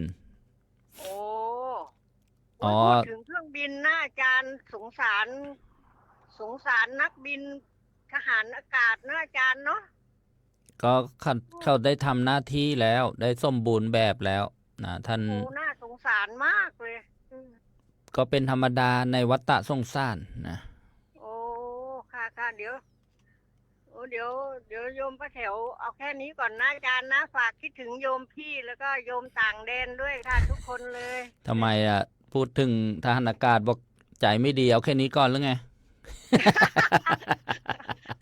ไม่ใช่หรอกค่ะสงสารเขานะคะไม่เป็นไรแล้วเรามันก็สงสารตะกอนก็สงสารแต่แม่ปลาบูอยู่นะสงสารแม่ปลาบูแล้วก็สงสารสุวรรณสามและสงสารเตมีใบแล้วค่ะสงสารทั้งเรื่องเลยเนี่ยทั้งเรื่องเลยนี่ความลังอนุโมทนานะสาธุค่ะเดี๋ยวค่ะเอาแค่นี้ก่อนเจริญพรสาธุแม่เดี๋ยวตอนพระอาจารย์ในอะไรนะเดี๋ยวอีกหน่อยบรรยายนะแม่พระอาจารย์นี่บรรยายสุดยอดเลยนะยิ่งกับเคนลงถล่มอย่างนั้นเนี่ยโมทนาหัวเราะสาธุ ค่ะต้องค่ะหัวเราะบ้างค่ะอะไรบ้างเดี๋ยวจะนั่งหลับขาใหม่ไป ค่ะค่ะค่ะ เจก็ริญฉันกาแฟเยอะๆสิคะอาจารย์ อ๋อพิจารณาไปแล้วเมื่อกี้แก้วหนึ่งกาแฟจากโยมนวลซี่จากอังกฤษ อ๋อโยมโดนสีโยมให้โทรนวลซี่ให้ส่งมาให้บ่อยๆนะโยมว่าโยมแดเพราะกาแฟงต่างประเทศนั้นอร่อย ไม่รู้มันจะเอาละโมทนานะสาธุ ค่ะค่ะค่ะค่ะเจริญพรนี่ก็เป็นผู้ฟังจากอำเภอทับสแกจังหวัดประจวบคีรีขันธ์นึกถึงภาพ16 ปีแห่งความลั่งบอกว่าสมัยก่อนน่ะซ้อมซ้ำล้อช่างซ้อมซ้ำล้อนี่ไม่รู้จะอวดใครอวดตัวเองแล้วนี่นะชมตัวเองก็ได้นี่ญาติโยม ช่างซ้อมซ้ำล้อนะแต่ว่ามันมีปีกนะก็เล่าสู้ฟังเล็กๆน้อยๆเนี่ยเดี๋ยวจะว่าลงตัวเองลงในวัฏสงสารก็พอแรงแล้วท่านใดยังไม่ได้ทักทายอนุโมทนาเมื่อกี้พูดคุยนะอยู่ทางสหรัฐอเมริกาทางอังกฤษแล้วก็แม่คิงคำโพธิราชบอกจากสปปลาวอนุโมทนาสาธุโยมมาย่าสุรัตยาจากอังกฤษยามเช้าแล้วก็ขอตัวไปทำงานทักทายอนุโมทนามาโยมท่ามมาเรื่องวันมาฆบูชานะก็ได้บอกในปีปฏิทินโยมเต็มชัดเพชรใส่ทองโยมแดงฮัสซี่เนี่ยหายไปไล่วันเลยนะโยมแดงมาจากช่องทางของพระมหาภูมิธรรมดีนะบอกว่าใจอยู่กับธรรมมาฟอกใจโยมสั่งวานแจ้งเนนฟังทางวิทยุอยู่อูทองอนุโมทนาแชร์ด้วยนะวิทยุเนี่ยคือที่บอกว่าแชร์ไม่ถึงแนะนำให้คนอื่นนะได้ฟังด้วยแนะนำให้เขารู้จักนะถ้าเขาบอกไม่มีวิทยุนะก็บอกให้เขาไปซื้อวิทยุจะได้ค่ายดี ไปซื้อถ้าเขาบอกไม่มีเงินซื้อเรามีโอกาสเราก็ซื้อให้เขานะซื้อให้เขาบอกเอาฟังคลื่นนี้นะได้บุญนะฟังธรรมได้บุญธรรมมัสวนะใหม่ฟังแล้วนะค่อยๆฟังไปนะบางทีใจเนี่ยมันจะต้านนะเพราะว่าอะไรเพราะกิเลสมันไม่ชอบมันดิ้นกุกกักกุกกัก มันต้านแต่ถ้าคนที่ฝึกบ่อยๆทีละเล็กทีละน้อยต้องค่อยๆเป็นค่อยๆไปนะจะปุ๊บปั๊บไม่เอาไม่ฟังแล้วฉันกลัวบรรลุแล้วทำตัวไม่ถูกนะอยู่บ้านอยู่เรือนไม่ได้ต้องออกบวชกันเต็มบ้านเต็มเมืองโอ้ยไม่อย่างนั้นหรอกโยมนะเจ้ากิเลสเนี่ยมันสะสมนอนเนื่องมาในขั้นทัศนดานนั่นเรียกว่าอนุสัยมันมากมายกายกองโยมนะมันไม่หมดแต่ก็อยู่ในสิ้นในธรรมนะญาติโยมเราก็จะต้องเวียนว่ายตายเกิดกันไปอนุโมทนาโยมคมชาญมาลาบอกว่าไหว้นะมาไหว้ท่านพระอาจารย์โยมคมชาญนี่ชอบเวลาอาตมาไปแสดงธรรมงานศพมีเยอะเลยยังไม่ได้เอาลงในบ้านแดงนะเพราะว่าสมัยก่อนนี้ลงเยอะช่องถูกโจรกรรมไปนะก็เลยหายไปหมดนะแต่ว่าเนื้อห้ายังอยู่นะเดี๋ยวมีเวลาก็จะลำดับลงไปนะเวลาเทศเวลาบรรยายเนี่ยนะโยมมลฤดีนะโยมหน่อยนะมาลุนจากอิสราเอลนะอนุโมทนาโยมประนอมสิครินวรานนท์จากภูเรือจังหวัดเลยโยมหน่อยบอกว่าโยมคิดว่าวันนี้พระอาจารย์งด เกือบเข้าไม่ทันบางวันมีภารกิจนะก็งดแต่ถ้าไม่ติดกิจอะไรนะก็มาบรรยายธรรมเพราะว่าช่วงนี้ห่างหายไปไล่วันอย่างที่บอกเมื่อวานนะโยมนวลศรีนะบอกว่าเมืองพุทธไม่ไหว้พระ 90% ฟังแล้วช็อกนะเดี๋ยวนี้เขาเลิกช็อกแล้วโยมเขาใช้ไวท์บอร์ดแทนนะใช้กระดานสีขาวๆแล้วก็เป็นปากกาเคมี อันนี้ที่บอกนี่เป็นบางที่นะที่บอกว่าไม่ไว้พระเนี่ยที่ไปเจอไม่ได้เมารวมหรอกแต่บางที่บางเหตุการณ์นะอย่างที่บอกว่าไปบางที่นะเขาก็ไม่ไว้พระแต่ไปบางที่เขาไหว้พระเขารอไหว้พระเช่นยามเช้าโยมมารอใส่บาตรเนี่ยเขาไหว้พระนี่ก็ต้องแยกแยะนะต้องแยกแยะอย่าไปเมาเข่งเมาโล่โยมลาวันเต้าทองจากสุพรรณบุรีนะก็อนุโมทนาที่สุพรรณบุรีเนี่ยเป็นชุมชนใหญ่นะคืนส่งเสริมพระพุทธศาสนานะก็ได้ให้บริการในการส่งกระจายเสียงบุญมากกุศลมากนะแล้วก็ยังเป็นพื้นที่ที่มีจังหวัดใกล้เคียงอยู่อีกอ่างทองนะพระนครศรีอยุธยาสิงห์บุรีนะสุพรรณบุรีกาญจนบุรี ตอนนี้ก็กำลังนะปรับปรุงเพื่อประสิทธิภาพนะเพื่อคุณภาพให้ดียิ่งขึ้นนะโยมก็มาอนุโมทนากันนะสาธุโยมเกษินีไม้นุชโยมคมชาญนะบอกว่าไหว้พระผู้ปฏิบัติดีปฏิบัติชอบในพระอริยสงฆ์ใครปฏิบัติดีปฏิบัติชอบโยมคมชาญไหว้หมดเลยนะใครแบบปฏิบัติไม่ดีปฏิบัติไม่ชอบโยมก็ไม่ไหว้เตอเลสบังลี่สองพี่น้องอนุโมทนาสาธุโยมปีเตอร์โยมไพโรธเพ็งสุวรรณอู่ทองนะโยมนวลศรีบอกว่านาทีฝรั่งเนี่ยเข้าสนใจเข้าวัดทำบุญเยอะพอสมควรแล้วก็กราบ3 ครั้งนอบน้อมด้วยนะบางทีโลกเราก็อาจจะนี่แหละมีเหตุการณ์ต่างๆนะเปลี่ยนไปบ้างอะไรไปบ้างโยมประกายจิตสี่ราชศักดิ์อนุโมทนาสาธุโยมป่าบอกว่าเสียงวิทยุชัดมากที่เข้ามาในสายโทรศัพท์นะก็คือจะใช้เวลาเสียงเดินทางไปตามสายก่อนแล้วก็ไปออกอากาศที่นู่นนะก็เรียกว่าเขาเรียกทางภาษาอังกฤษว่าดีเลย์นะเพราะฉะนั้นจึงช้ากว่าเสียงโทรศัพท์เวลาโยมโทรเข้ารายการทุกรายการนะแนะนำว่าให้ปิดวิทยุก่อนแล้วก็ตั้งใจฟังจากเสียงโทรศัพท์แต่ส่วนมากก็จะตื่นเต้นนะฟังวิทยุด้วยโทรศัพท์ด้วยเสียงก็สะท้อนเข้ามาถ้าพร้อมกันนะหมายถึงว่าโทรจากคลื่นที่เราฟังโดยตรงนะเช่นอยู่อำเภออู่ทองแล้วก็โทรศัพท์เข้ามาเนี่ยก็จะเกิดเสียงวีดนะเสียงวีดเนี่ยเขาเรียกว่านะเสียงฟีดแบ็กนะหรือว่าเสียงสะท้อนกลับนะฮ้อนนั่นเองโยมไพโรจน์นะอนุโมทนาสาธุทักทายกันโยมนวลซี่ช่วงท้ายรายการท่านใดจะโทรเข้ามา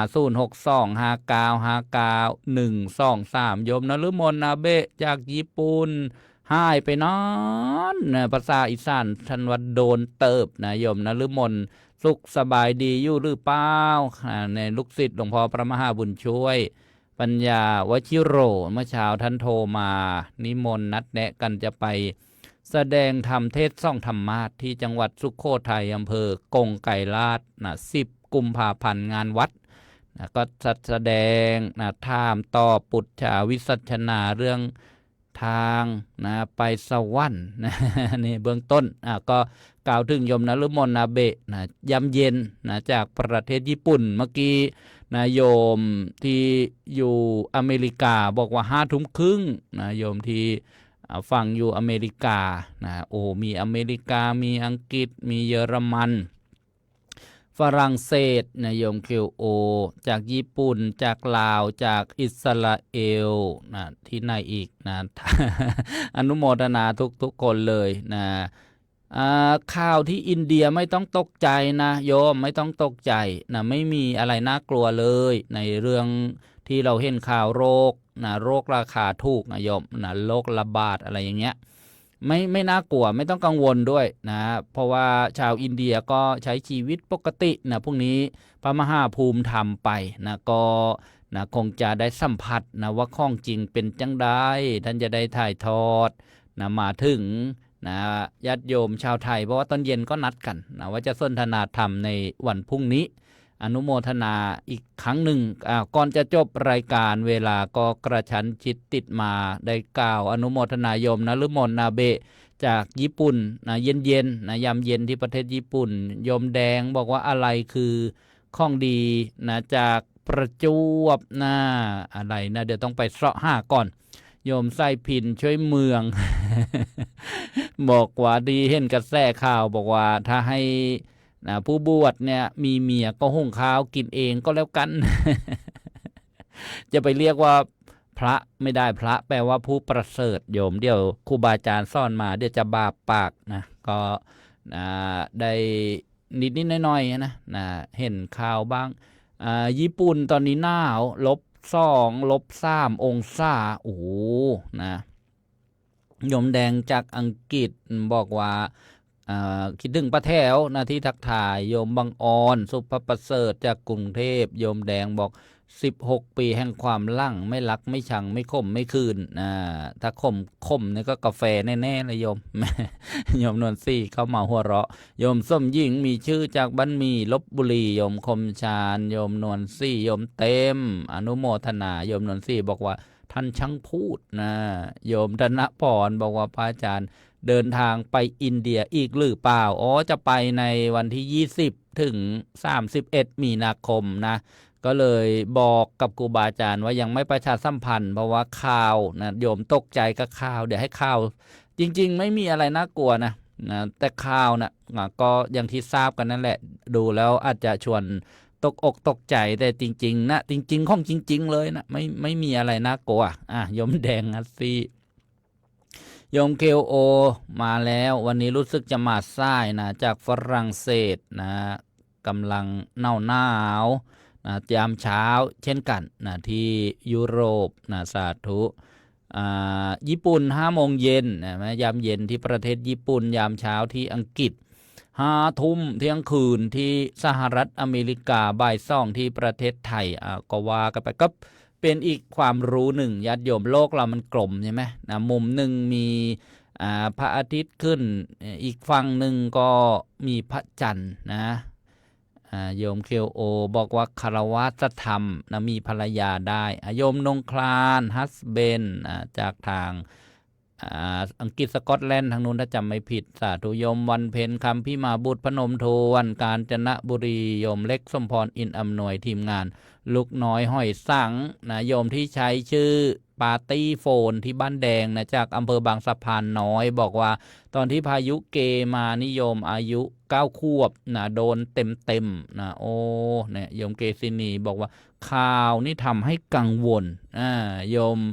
น้อยมนฤดีมาลุนนี่โยมยายใจก็ท่ามถึงประจำจากอิสราเอลใส่บาตรทุกวันเมื่อวานทำบุญมา200โยมทุนใจพึ่งผงบ้านทัพพระสาธุเจริญพรโยมบุญเรือนโอ้โหกราบนมัสการพระอาจารย์เจ้าค่ะพระอาจารย์แจงตีเบี้ยได้ชัดแจ๋วเลยคลื่นชัดหรือว่าอะไรชัดที่ท่านบรรยายแล้วเจ้าค่ะอ๋อสาธุสุดยอดนุโมทนาหลวงพ่อกุ๊กไก่ก็บอกว่าปลายไม้สุดยอดปลายไม้โอ้โหแล้ววันนี้ว่าหลวงพี่นิวหลวงพี่นิวเขาไลฟ์อะไรออกมาโอ้โหสวยค่ะสวยมากเลยวัดหลวงพี่นิวเขาจะมีงานนะเทศมหาชาตินะวันที่15 มีนาคมเห็นป้ายประชาสัมพันธ์อยู่สุดยอดค่ะสุดยอดเลยค่ะแล้วก็ไม่มีอะไรแล้วก็ว่าความคิดถึงไปทุกคนด้วยค่ะอนุโมทนานะสาธุกับนมัสการเจ้าค่ะเจริญพรโยมบุญเรือนพัดเย็นจากบางสะพานจังหวัดประจวบคีรีขันธ์ท่านการจนคุณขวัญทองนมัสการครับขอบคุณครับถ้าเป็นพระก็ต้องนมัสการโยมมัตสีสยามทักทายกันโยมคมชาญบอกว่าชอบมากฟังเทศงานศพได้สติได้ปัญญาโยมเคียวโอก็มาเสริมบอกว่าข่าวเกี่ยวกับโลกราคาถูกนี้เขาเอายอดวิวนะยอดไลค์ยอดแชร์โยมครูระพีพันธ์ไส้ทองอนุโมทนามัตสีสยามนี้อยู่แห่งห้นตำบลใดนอทักทายบอกกล่าวกันได้นะพิมพ์แล้วเขาไม่คิดตังค์เพิ่มโยมก็พิมพ์มา สาธุโยมนวลซี่ยังอยู่กับรายการของเราโยมเกษินียังอยู่โยมสุชาดาจากเยอรมันบอกว่าอยากจะไปอินเดียกับพระอาจารย์สักครั้งถ้ามีวาสนาถ้าบุญจัดสั้นก็ได้ไปถ้ามาจะจัดนี่ไม่ถึงว่าชวนโยมนะไม่ได้จัดการอะไรไม่ได้กำไรอะไรนะต้นปีกับปลายปีโยมก็จำไว้ประมาณเดือนมีนาคมกับเดือนพฤศจิกายนช่วงที่อากาศดีแล้วก็สะดวกกับการงานนะโยมคิวโอโยมวันเพ็ญอนุโมทนาโยมคมชาญทุกท่านแล้วก็ทักทายนะตกหล่นไข่ก็ไม่ว่ากันวันนี้รายการธรรมะสำเนียงเสียงเนอก็คงจะต้องยุติลงด้วยเวลานะขอความสุขความเจริญจงบังเกิดมีแก่ท่านผู้ชมผู้ฟังนะทุกท่านเลยแล้วก็ท่านที่สนับสนุนอุปถัมภ์อุปถากการเผยแผ่พระพุทธศาสนาพบกันใหม่ในวันพรุ่งนี้เวลาเดียวกันนี้จบรายการนี้จะเปิดเสียงเทศนาที่งานบำเพ็ญกุศลศพชาปนกิจศพให้ ญาติโยมที่ไม่ได้ฟังนะในงานนะไม่ได้ฟังในงานก็ถือว่าเป็นประโยชน์แล้วก็ไม่ได้ฟังทางสถานีวิทยุนะก็จะได้ฟังทางออนไลน์นะก็จะได้ฟังกันนะก็ขอจบรายการสำหรับวันนี้ไว้แต่เพียงเท่านี้ขอเจริญพร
โอตัสสะภะคะวะโต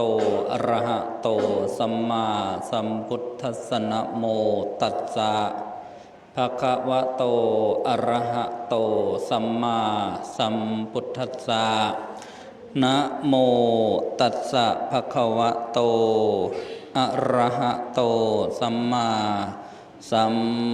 พุทธัสสะอะทาสิเมอากาสิเม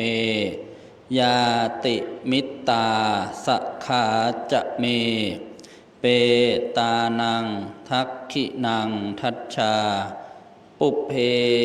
กะตะมนุสสรันติณโอกาสบัดนี้อาตมาภาพจักได้แสดงพระธรรมเทศนาเพื่อเป็นเครื่องทักษิณานุปทานกิจอุทิศบุญกุศล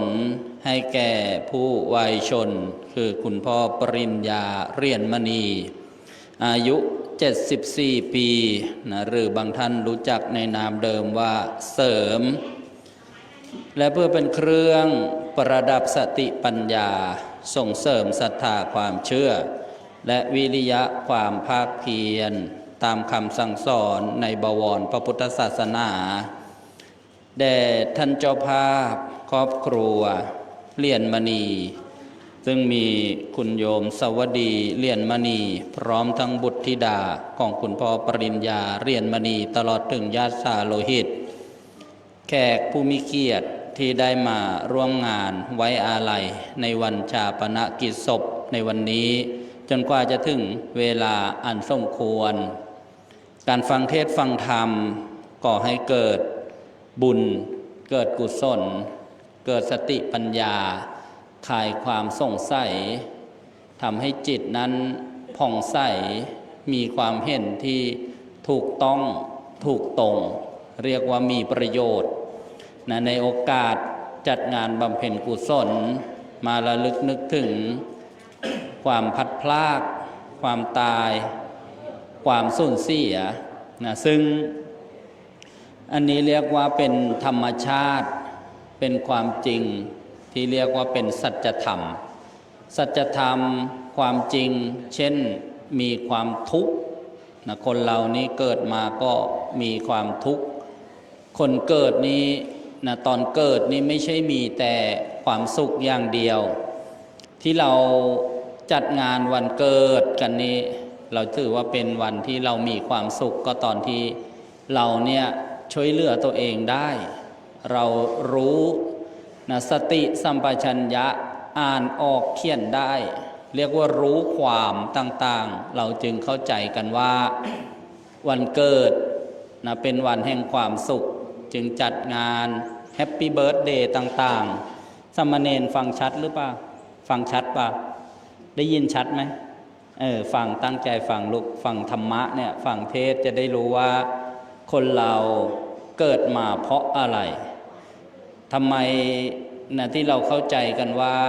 เรามีความสุขในวันเกิดถ้าเราไปดูคนเกิดที่โรงพยาบาลหรือบางคนอาจจะไปไม่ถึงโรงพยาบาลเช่นกรุงเทพเนี่ยรถติดบางคนเกิดในรถนะออกนะในสภาวะที่ไปไม่ถึงโรงพยาบาลทุกทั้งแม่ผู้ให้กำเนิดให้เกิดนะทุกนะทั้งลูกที่เกิดมาช่วยเหลือตัวเองก็ไม่ได้นะต้องร้องไห้นี่ความจริงก็คือเวลาเกิดนี่เป็นความทุกข์ต่อมาความจริงเวลาแก่นี่เป็นความทุกข์อย่างไรนะเพราะว่าร่างกายไม่แข็งแรงเหมือนเดิมแล้วบางคนเวลาแก่นี่ก็นะเจ็บปวดนะเลี้ยวแรงห้ายไปเดินไม่ตรงทางอย่างนี้ตาฟ้าฟางหูตึงฟันหักผมงอกผิวหนังเหี่ยวย่นนะจะกินอะไรก็เขียวไม่ถนัดนะนี่เรียกว่าความแก่เป็นความทุกข์ต่อมาความเจ็บไข้ได้ป่วยเป็นความทุกข์ป่ะสามเณรได้ยินบ้างเคยป่วยป่ะสนุกป่ะป่วยนะป่วยสนุกไหมสนุกเหรอป่วยไม่สนุกหรอกปวดหัวปวดท้องไม่มีเลี้ยวแรงนี่เรียกว่าป่วยเป็นความทุกข์นะป่วยเนี่ยเป็นความทุกข์ต่อมาความจริงของธรรมชาติก็คือความตายทำไมต้องบอกว่าเป็นความทุกข์ล่ะมีใครอยากตายบ้างอะเนนอยากตายหรือยังอยากตายหรือยังเนนอยากแล้ว เนนยังไม่ถึงเวลาอย่าเพิ่งอยากตาย ยังไม่ถึงเวลาเนี่ยก็ยังไม่ตายหรอกคนที่นะถึงเวลาแล้วเนี่ยถึงไม่อยากตายก็ตายนะถึงอยากตายนะก็ถ้าไม่ถึงเวลาก็ไม่ตายแต่ว่าสุดท้ายคนเราทุกคนก็ต้องตายเป็นธรรมชาติเป็นธรรมดานี่เรียกว่าความจริงเกิดแก่เจ็บตายที่บอกว่าเป็นความทุกข์ก็คือว่าเช่นคนตายเนี่ยพัดพรากจากครอบครัวจากของรักของชอบใจนะเรามีครอบครัวมีพ่อมีแม่มีลูกมีหลานมีบ้านมีรถมีเรือนชานมีสถานที่ดินนะมีทรัพย์สินมีกิจการงานต่างๆที่สร้างมา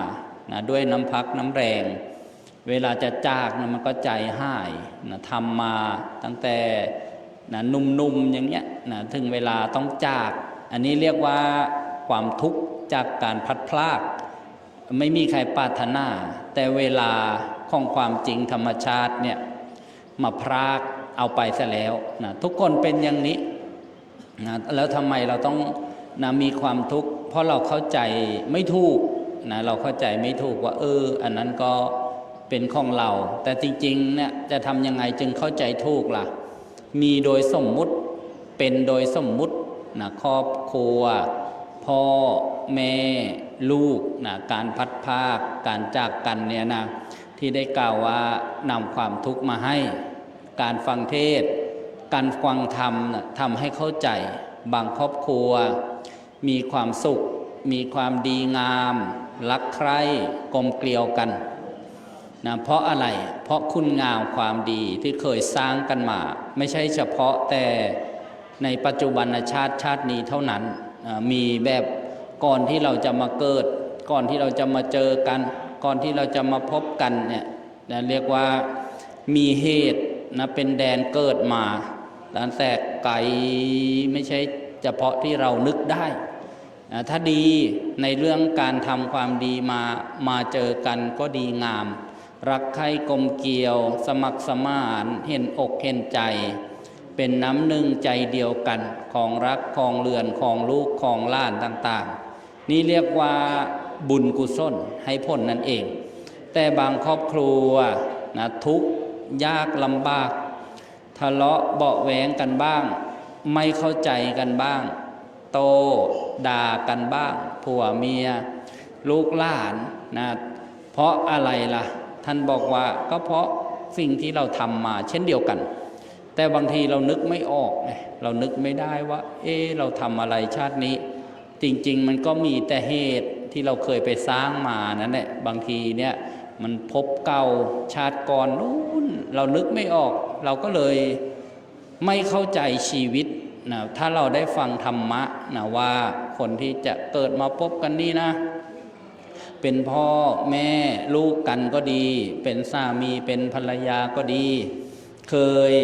อยู่ร่วมกันมาทำบุญทำกุศลร่วมกันมาบางทีก็ทำบาปบ้างทำอกุศลทำไม่ดีไม่งามบ้างร่วมกันมาพอเวลาจะมาเกิดเนี่ยใครเป็นคนจัดคิวให้เราเกิดรู้ไหมใครเป็นคนจัดลำดับว่าคนนี้จะต้องมาเกิดเป็นลูกของคนนี้ใครเป็นคนพิจารณาเราเนี่ยก็สงสัยแต่ถ้าเราได้ฟังธรรมะที่พระพุทธเจ้าทรงตรัสรู้และสั่งสอนแล้วก็มีพระท่านมาฟังคำสั่งสอนพระพุทธเจ้าได้บวชตามได้สืบคำสอนพระพุทธเจ้าเรียกว่าสืบพระพุทธศาสนามานี้ท่านบอกว่ากรรมเป็นผู้จัดเป็นผู้เลือกคิวให้เราว่าเราเนี่ยจะได้พ่อแม่แบบไหนจะได้ลูกแบบไหนจะได้ฐานะแบบไหนจะได้ครอบครัวแบบไหนจะได้หมู่บ้านไหนเป็นที่จะมาเกิดจะได้เกิดที่ตำบลอำเภอจังหวัดไหนกรรมคืออะไรล่ะกรรมเป็นการกระทำเป็นคำกลางๆยังไม่ดียังไม่ชั่วเมื่อทำไปแล้วเนี่ยเป็นวิบากที่จะรอให้ผลที่จะมาจัดคิวให้เราได้มาพบครอบครัวแบบนี้ได้มาพบพ่อแบบนี้ได้มาพบแม่แบบนี้ได้มาพบหมู่บ้านนี้ตำบลอำเภอจังหวัดประเทศนี้นี่เรียกว่ากรรมจำแนกจำแนกก็คือแบ่งจัดสรรให้ลงตัวไม่มีผิดพลาดคาดเคลื่อนเลยแม้แต่ 0.0001% ก็ไม่มีคาดเคลื่อนในเรื่องของกฎแห่งกรรมเราได้ยินได้ฟังบ่อยพระท่านเทศบอกว่าทำดีได้ดีทำชั่วได้ชั่วที่ได้ยกเรื่องกรรมจำแนกจัดสรรมานี้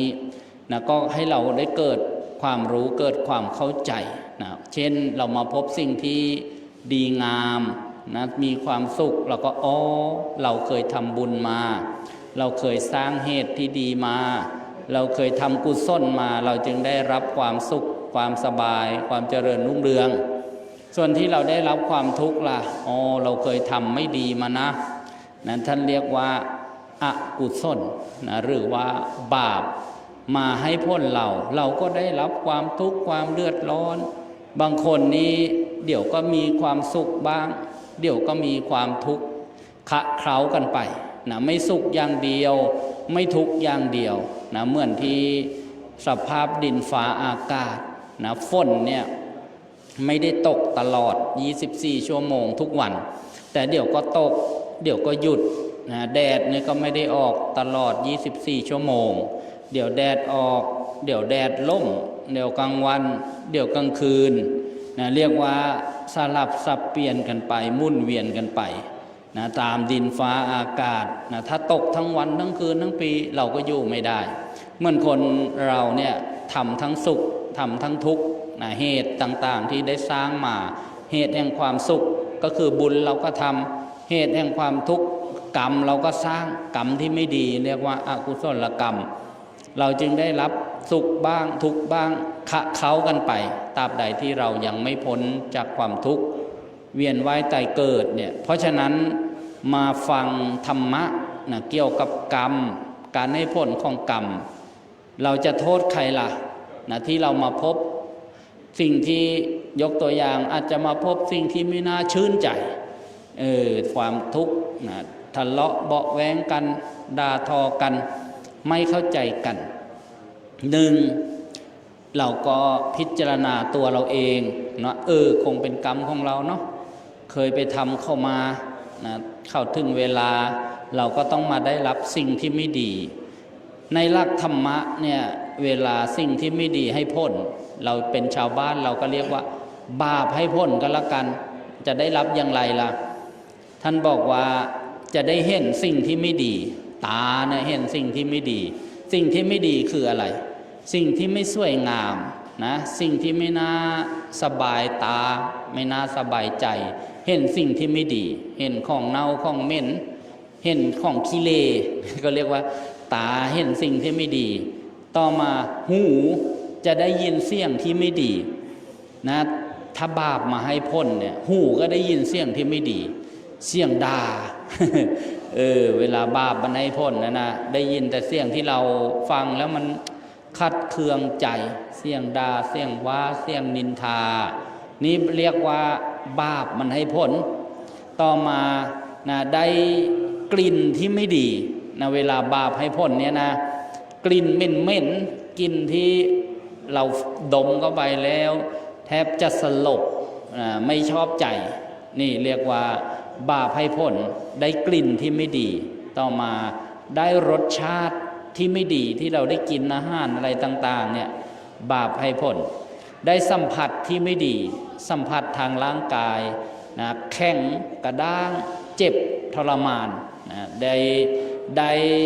ผลของบาปนะมาให้ได้สัมผัสที่ไม่ดีต่อมาให้ได้ใจที่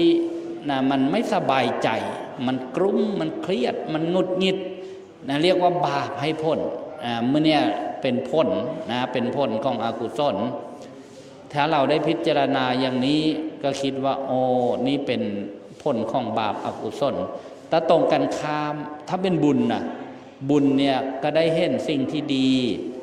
ได้ยินเสียงที่ดีนะได้เห็นสิ่งที่ดีคือ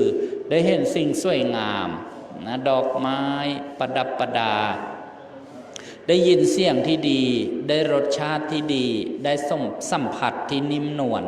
ได้อารมณ์ที่ดียกตัวอย่างท่านผู้มีบุญมีบารมีเนี่ยเจ้าฟ้าพระมหากษัตริย์นะพระราชานะพระราชินีท่านเป็นผู้มีบุญมีบารมีได้เห็นแต่สิ่งที่สวยงามจะเสด็จไปทางไหนก็มีการจัดประดับตกแต่งนะพระพลาที่ประทับต่างๆโดยผ้าอย่างดีได้ยินเสียงประโคมที่ไพเราะเพราะพริ้งได้รสชาติเสวยพระกยาหารนะที่เป็นรสชาติดีได้สัมผัสที่ดีนะได้อารมณ์ที่ดีนี่เรียกว่าผู้มีบุญมีบารมีนะที่เคยสร้างสมอบรมมาถ้าเราพิจารณาอย่างนี้เราก็จะไม่โทษคนอื่นว่าทำไมจะต้องมาเจอสิ่งที่ไม่ดีถ้ายกตัวอย่างในเรื่องที่ไม่ดีเราจะได้นะภูมิใจในตัวเองถ้าเราได้รับสิ่งที่ดีว่าโอ้นี่เป็นบุญของเราแต่ถ้าบางทีคิดอย่างนี้บางคนก็อาจจะไม่พอใจตัวเองถ้านึกถึงเรื่องที่ไม่ดีบ่อยๆเนี่ยบางทีจะเศร้าหมองแล้วก็เป็นซึมเศร้าแต่ถ้าเราฟังธรรมะเข้าไปอีกที่พระท่านเทศน์สอนว่าอย่าไปโทษใครเลยนะโทษมันเป็นโทษนะเป็นโทษของวัฏฏะสงสารคืออะไรล่ะคือการเวียนว่ายตายเกิดนั่นเองคนเราเนี่ยตราบใดที่ยังมีการมาเกิดก็ต้องมีแก่มีเจ็บมีตาย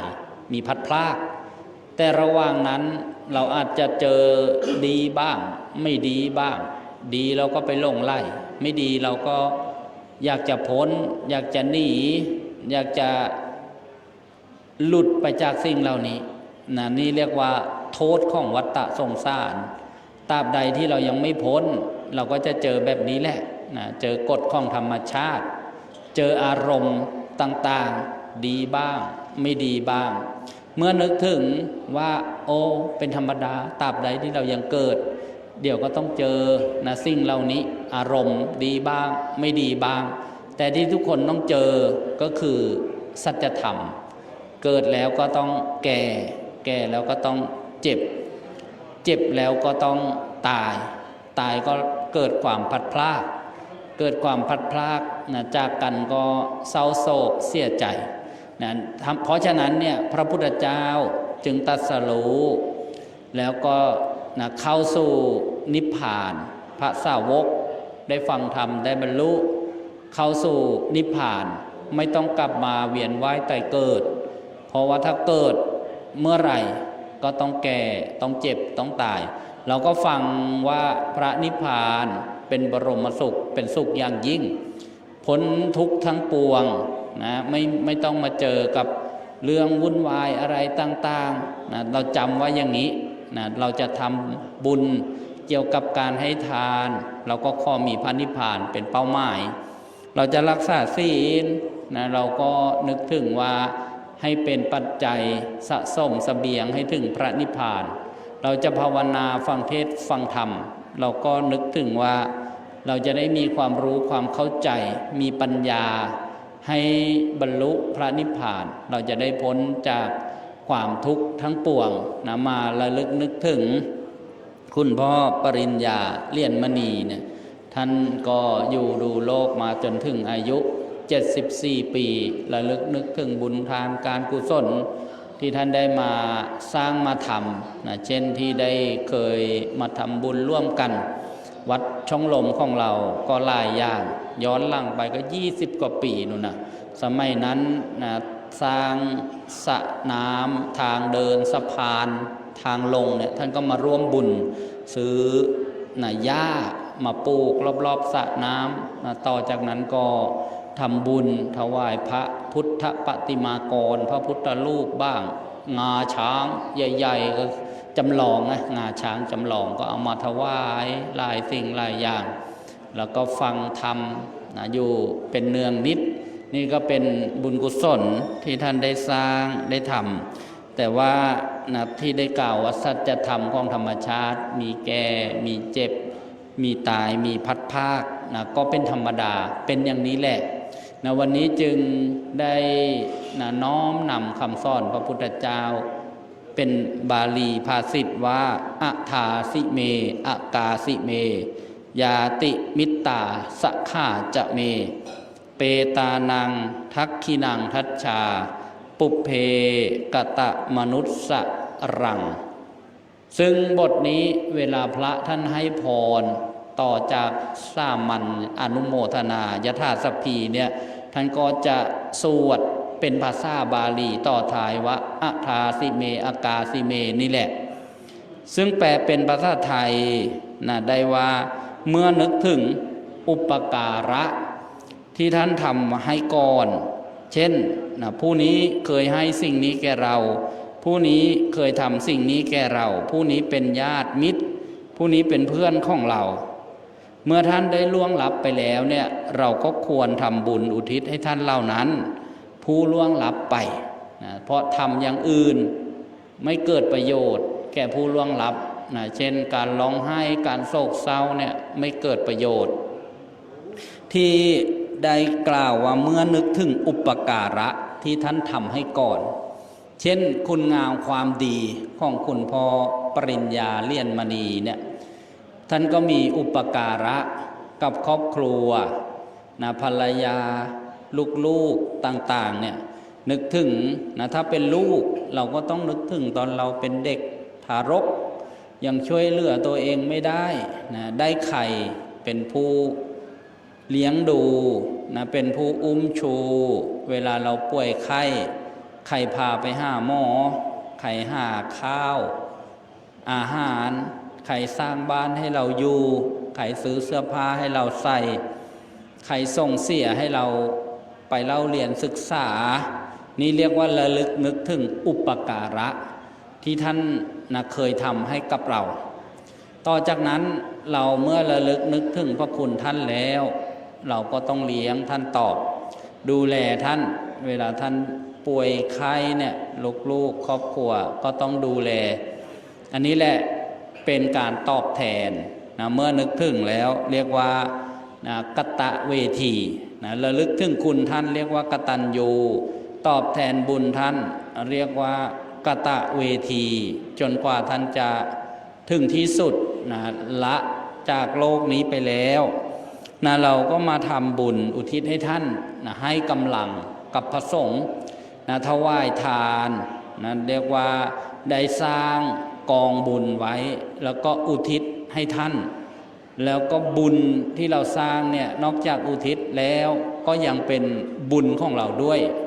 นะบุญที่เราได้ทำในงานบำเพ็ญกุศลศพเนี่ยนะมีมากมายหลายประการเพราะฉะนั้นจึงเป็นคำตอบนะที่ว่าทำไมเมื่อมีการตายเกิดขึ้นจึงต้องมีการนำมาบำเพ็ญกุศลศพนะนำมาตั้งศพแล้วก็นิมนต์พระมาสวดก็เพื่อนะอุทิศบุญกุศลให้กับผู้ล่วงลับประการหนึ่งแล้วก็สร้างบุญนะให้ผู้ที่อยู่นะประการหนึ่งเพราะอะไรเพราะบุญเนี่ยนำความสุขความสบายมาให้เราแล้วก็เป็นที่พึ่งนะของเราทั้งปัจจุบันแล้วก็พบใหม่ชาติหน้าเป็นเกราะนะป้องกันความทุกข์ยากลำบากในการเวียนว่ายตายเกิดที่เรียกว่าวัฏฏะสงสารเราจะเห็นคนที่เกิดมาในโลกนี้แตกต่างกันไปบางคนรวยบางคนจนบางคนมีโรคภัยไข้เจ็บมากบางคนมีโรคภัยไข้เจ็บน้อยบางคนอายุยืนบางคนอายุสั้นบางคนตระกูลสูงเกิดในตระกูลดีสูงส่งบางคนเกิดในตระกูลต่ำนะบางคนนี้ยากจนค้นแค้นมีโภคะก็คือสมบัติพัสถานน้อยบางคนร่ำรวยมีโภคะสมบัติพัสถานมากต่างกันก็เพราะบุญนี่แหละบุญจากการให้ทานบุญจากการรักษาศีลบุญจากการฟังเทศน์ฟังธรรมที่เรียกว่าเจริญภาวนานะแตกต่างกันไปเพราะฉะนั้นเนี่ยการจัดงานบำเพ็ญกุศลนะก็ได้บุญมากมายหลายประการได้ฟังเทศน์ฟังธรรมทำให้เข้าใจสัจธรรมของชีวิตนะมีพบก็ต้องมีจากวันพัดพรากก็อยู่คอยท่าวันนี้อยู่ใต้ชายคาวันข้างหน้าเราก็ต้องอยู่ใต้ฝ่าโลงนะสัจธรรมบทสุดท้ายของชีวิตก็เป็นเหมือนคุณพ่อปริญญาเรียนมณีนี่แหละเพราะฉะนั้นเรามาระลึกนึกถึงอุปการะคุณงามความดีของท่านแล้วเราได้บำเพ็ญบุญบำเพ็ญกุศลแล้วก็อุทิศไปทำจิตทำใจว่าตราบใดที่เรายังเวียนว่ายตายเกิดเราก็ต้องพบสิ่งเหล่านี้แล้วจะทำยังไงให้ดีขึ้นเราก็เตือนจิตสะกิดใจเราว่าอย่าประมาทในการดำเนินชีวิตละสิ่งที่ไม่ดีทำบุญทำกุศลฝึกทำจิตใจให้เข้มแข็งที่จะต่อสู้หรือว่ารับให้ได้กับสถานการณ์ต่างๆในโลก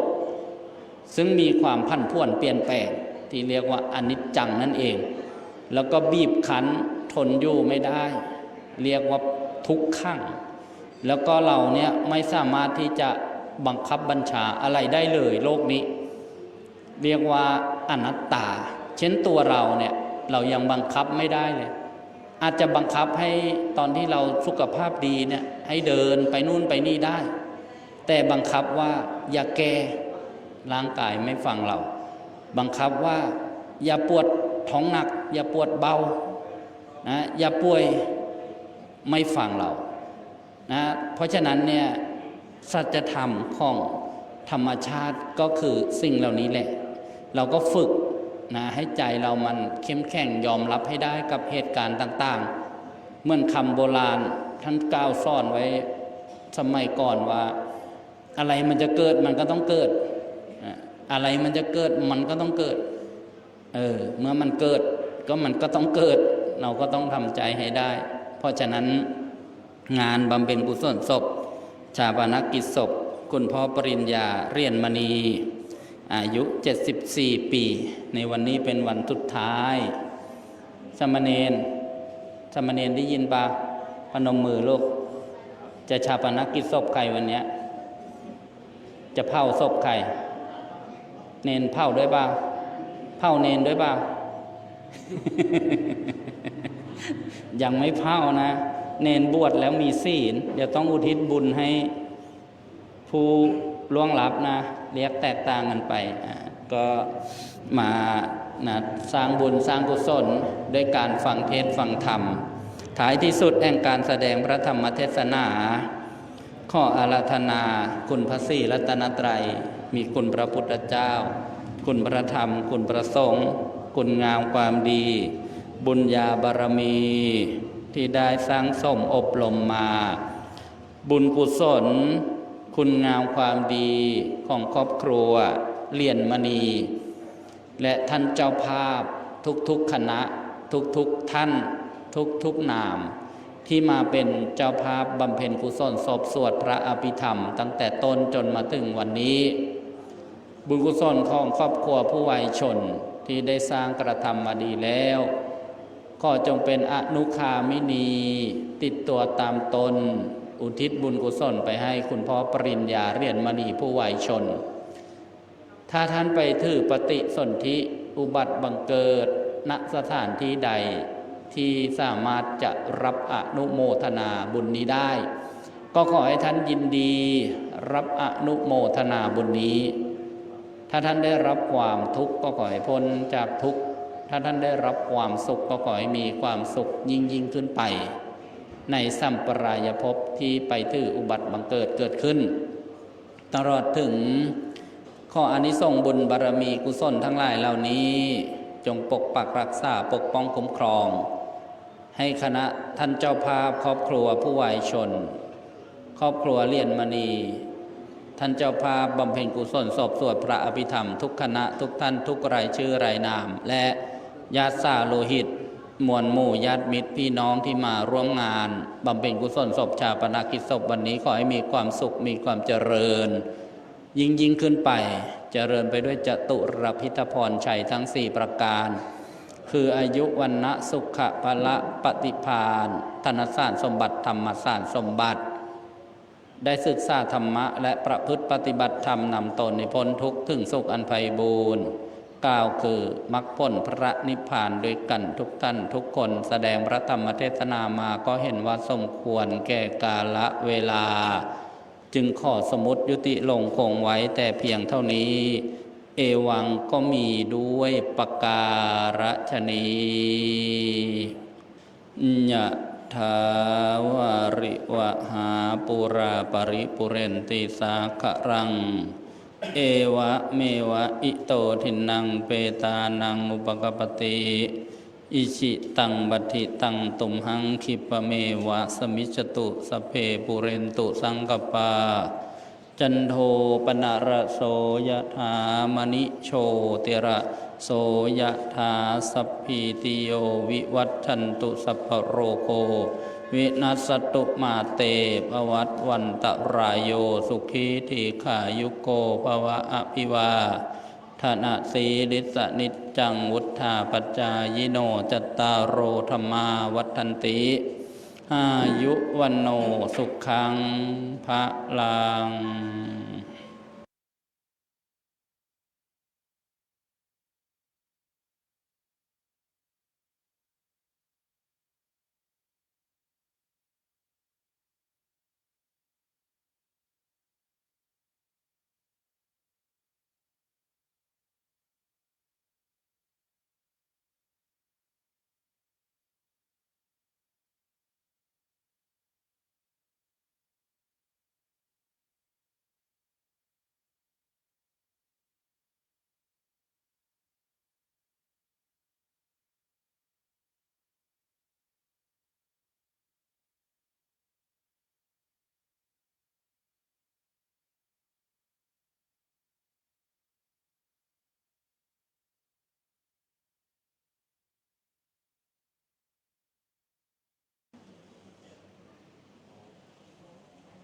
ครับในขณะนี้ครับตัวแทนของคณะเจ้าภาพนะครับได้จุดธูปเทียนบูชาพระจุดธูปเทียนหน้าเครื่องตั้งธรรมเทศรวมทั้งจุดธูปบอกกล่าวดวงวิญญาณต่อร่างของผู้วายชนนะครับเป็นที่เรียบร้อยนะครับแล้วทีนี้ไปเรียนเชิญทุกท่านได้ตั้งใจกราบพระบูชาพระสมาทานศีลโดยพร้อมกันนะครับอิมินาสกการเนะตังพุทธังอภิปูชยามะอิมินาสกการนะตังธัมมังอภิปูชยามะอิมินาสกการนะตังสังฆังอภิปูชยามะอะระหังสัมมาสัมพุทโธภควาพุทธังภควันตังอภิวาเทมิสวากขาโตภควตาธัมโมธัมมังนะมาสามิสุปฏิปันโนภควโตสาวกสังโฆสังฆังนะมามิสาธุมะยังพันเตวิสุงวิสุงรัตนทายะติสระเนนะสหปัญจศีลานิยาจามะทุติยัมปิมะยังพันเตวิสุงวิสุงรัตนทายะติสระเนนะสหปัญจศีลานิยาจามะตติยัมปิมะยังพันเตวิสุงวิสุงรัตนทายะติสระเนนะสหปัญจศีลานิยาจามะ นะโมตัสสะภะคะวะโตอะระหะโตสัมมาสัมพุทธัสสะนะโมตัสสะภะคะวะโตอะระหะโตสัมมาสัมพุทธัสสะนะโมตัสสะภะคะวะโตอะระหะโตสัมมาสัมพุทธัสสะ สาธุนะโมตัสสะภะคะวะโตอะระหะโตสัมมาสัมพุทธัสสะนะโมตัสสะภะคะวะโตอะระหะโตสัมมาสัมพุทธัสสะนะโมตัสสะภะคะวะโตอะระหะโตสัมมาสัมพุทธัสสะ พุทธังสรณังคัจฉามิ พุทธังสรณังคัจฉามิ ธัมมังสรณังคัจฉามิ ธัมมังสรณังคัจฉามิ สังฆังสรณังคัจฉามิ สังฆังสรณังคัจฉามิ ทุติยัมปิพุทธังสรณังคัจฉามิ ทุติยัมปิพุทธังสรณังคัจฉามิ ทุติยัมปิธัมมังสรณังคัจฉามิ ทุติยัมปิธัมมังสรณังคัจฉามิ ทุติยัมปิสังฆังสรณังคัจฉามิ ทุติยัมปิสังฆังสรณังคัจฉามิ ตติยัมปิพุทธังสรณังคัจฉามิ ตติยัมปิพุทธังสรณังคัจฉามิ ตติยัมปิธัมมังสรณังคัจฉามิ ตติยัมปิธัมมังสรณังคัจฉามิ ตติยัมปิสังฆังสรณังคัจฉามิ ตติยัมปิสังฆังสรณังคัจฉามิ ปานาติปาตาเวระมะนีสิกขาปะทังสมาธิยามิ ปานาติปาตาเวระมะนีสิกขาปะทังสมาธิยามิ อาทินนาทานาเวระมะนีสิกขาปะทังสมาธิยามิ อะทินนาทานาเวระมะนีสิกขาปะทังสมาธิยามิ กาเมสุมิจฉาจารา เวระมะนี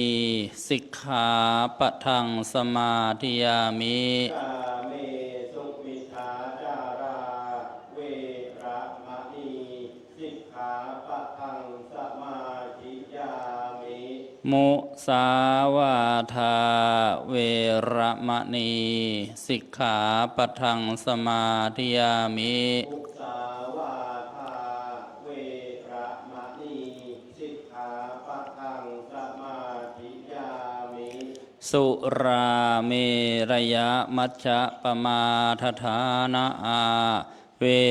ระมะนีสิกขาปะทังสมาธิยามิ สุราเม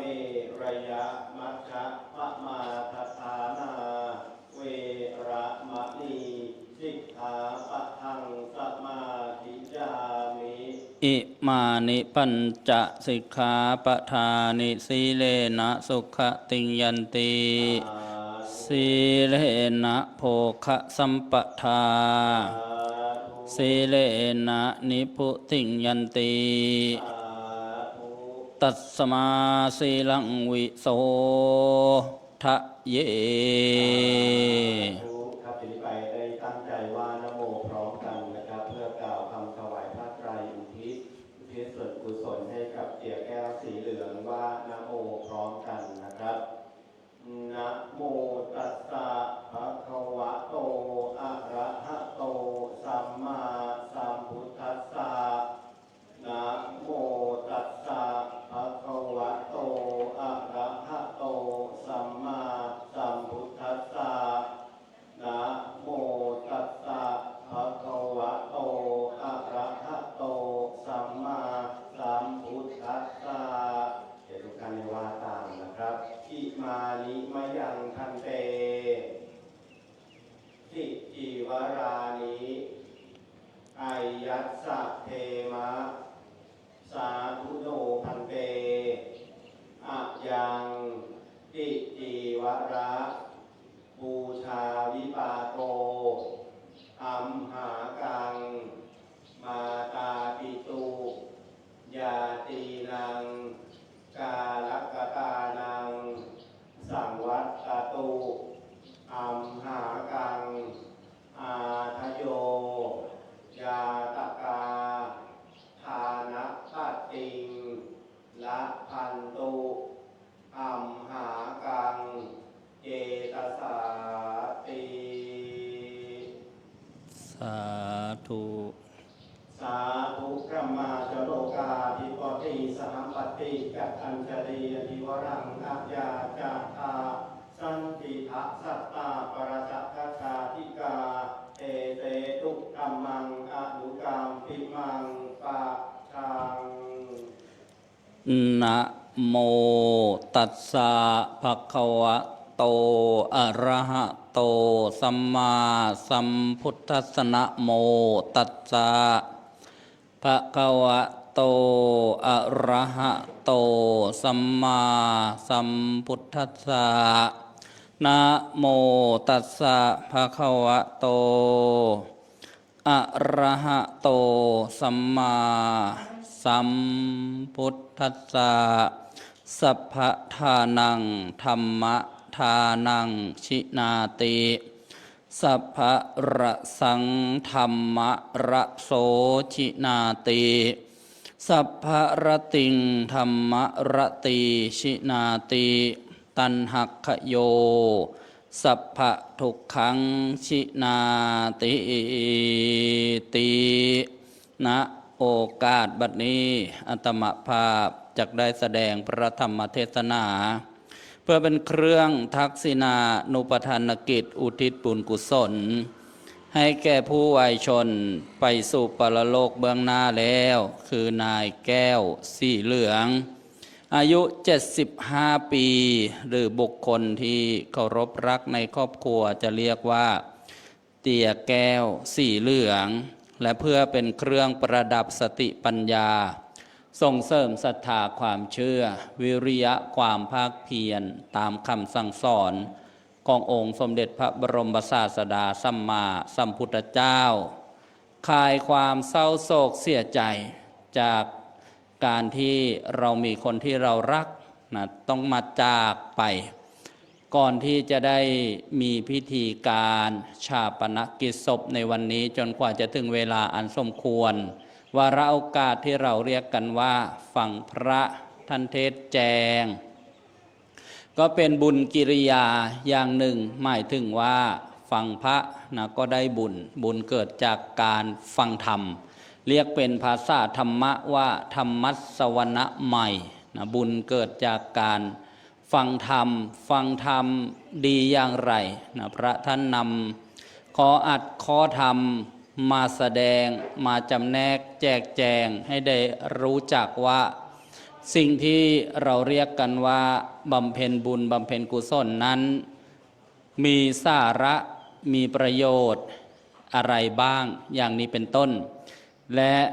การเทศแจงแสดงนะก็จะเน้นในสมัยนะเก่าก่อนนั้นก็คือนะมีพระ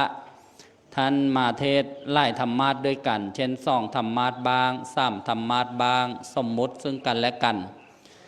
เป็นการคล้ายๆในลำดับการทำปฐมสังคายนาก็คือการถามตอบ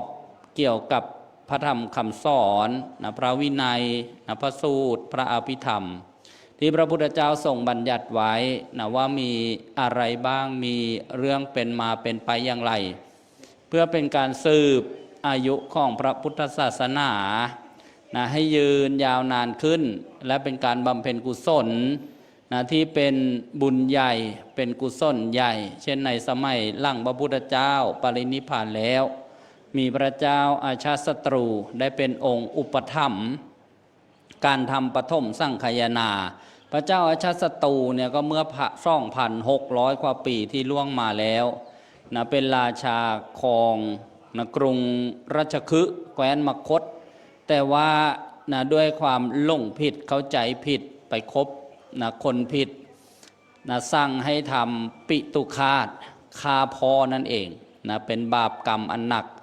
ต่อมาได้ฟังธรรมจากพระพุทธเจ้านะพระสูตรชื่อว่าสามัญญผลสูตรแต่ก็ไม่สามารถบรรลุนะอริยบุคคลได้นะแต่ด้วยนะจิตที่ยังนะมีความเลื่อมใสศรัทธานะปรารภว่าได้เป็นองค์อุปถัมภ์การทำปฐมสังคายนานะธรรมดาจะต้องไปตกในอเวจีมหานรกนะด้วยบุญนั้นนะก็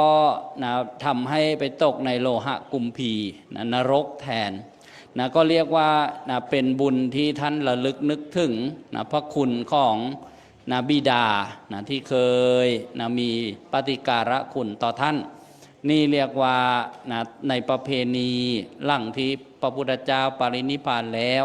นะมีการทำบุญนะระลึกนึกถึงนะที่ท่านได้เคยทำพลาดผิดไปอย่างนี้เป็นต้นแล้วก็มีการอุปถัมภ์การทำปฐมสังคายนาสืบต่อกันมานะก็เป็นการนำมาจัดในงานบำเพ็ญกุศลศพนะเรามาระลึกนึกถึงพระคุณงามความดีนะของเตี่ยแก้วสีเหลืองนะอายุ75 ปีเนี่ยซึ่งก็มีครอบครัวที่เป็นผู้ที่มีสัมมาทิฏฐิทำบุญสุนทรทานมาโดยตลอดเช่นคุณโยมมุยจินแซว่องนี่ที่อาตมารู้จักคุ้นเคยนะแล้วก็นะลูกๆนะของเตี่ยแก้วเนี่ยนะโยมทวัชชัยโยมรัตนาแล้วก็นายสราวุฒิสีเหลืองนี่เรียนปฐม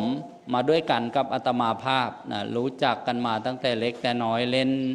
นะมาด้วยกันนะโตมานะก็ยังทำบุญสุนทรทานอยู่เป็นประจำเช้าบางวันโยมก็จะมาใส่บาตรนะทำบุญนะไล่วาระโอกาสด้วยกันนี่ก็เรียกว่ามีความคุ้นเคยกับครอบครัวนะของเตี่ยแก้วสีเหลืองเมื่อระลึกนึกถึงพระคุณท่านแล้วนะเราจะทำอย่างไรได้บ้างนะตอนท่านอยู่ลูกก็เลี้ยงดูท่านช่วยเหลือการงานของท่านดำรงชื่อเสียงวงศ์สกุลทำตัวให้ดีสมควรได้รับทรัพย์มรดกเมื่อท่านล่วงลับลาจากไปแล้ว ก็มาจัดงานบำเพ็ญกุศลศพแล้วก็ตรวจน้ำอุทิศบุญกุศลส่งไปให้ท่านนี่เรียกว่าทำหน้าที่นะของบุตรธิดานะเพราะว่าพ่อแม่เนี่ยทำอุปการะนะกับลูกๆมาก่อนนะเรียกว่าห้ามไม่ให้ทำความชั่วสั่งสอนให้ทำความดีส่งเสียให้ได้รับการศึกษามอบทรัพย์มรดกให้เมื่อถึงเวลาเหมาะสมหาคู่ครองให้นี่เรียกว่าพ่อแม่เนี่ยนะทำอุปการะ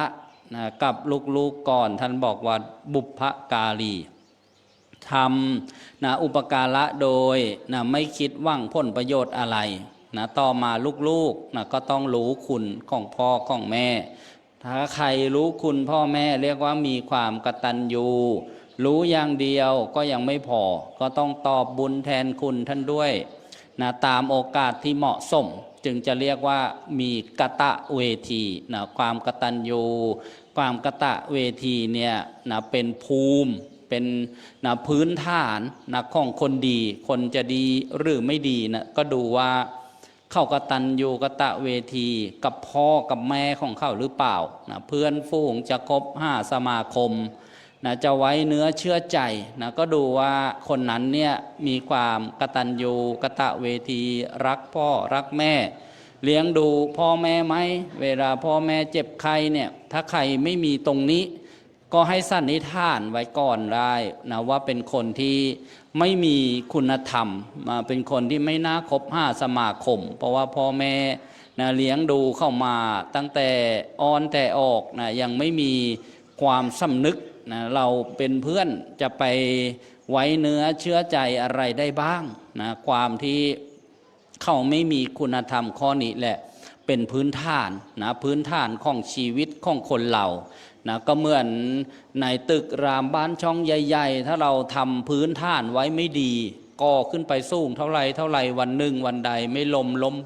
มพัดล้มนะอาจก็จะมีเหตุนะทำให้ตึกนั้นถล่มสุดลงมาได้เพราะว่าท่านนั้นไม่แข็งแรงเพราะฉะนั้นชีวิตของคนเราเนี่ยคำว่าภูมินะหรือว่าพื้นเนี่ยอย่างเกี่ยวกับความกตัญญูความกตเวทีนี่นะเป็นสำคัญนี่เรื่องพระคุณพ่อพระคุณแม่พระพุทธเจ้าของเรานะทรงตอบแทนนะพระคุณของพระบิดาพระมารดาเป็นอย่างดีเป็นแบบเป็นอย่างนะเช่นไปโปรดนะพระพุทธบิดานะที่เมืองกบิลพัสนะแล้วก็ไปโปรดพระพุทธมารดานู่นบนดาวดึงเทวโลกสวรรค์3 เดือนทวนไตรมาสจนท่านได้บรรลุคุณธรรมเบื้องสูงนี่เรียกว่า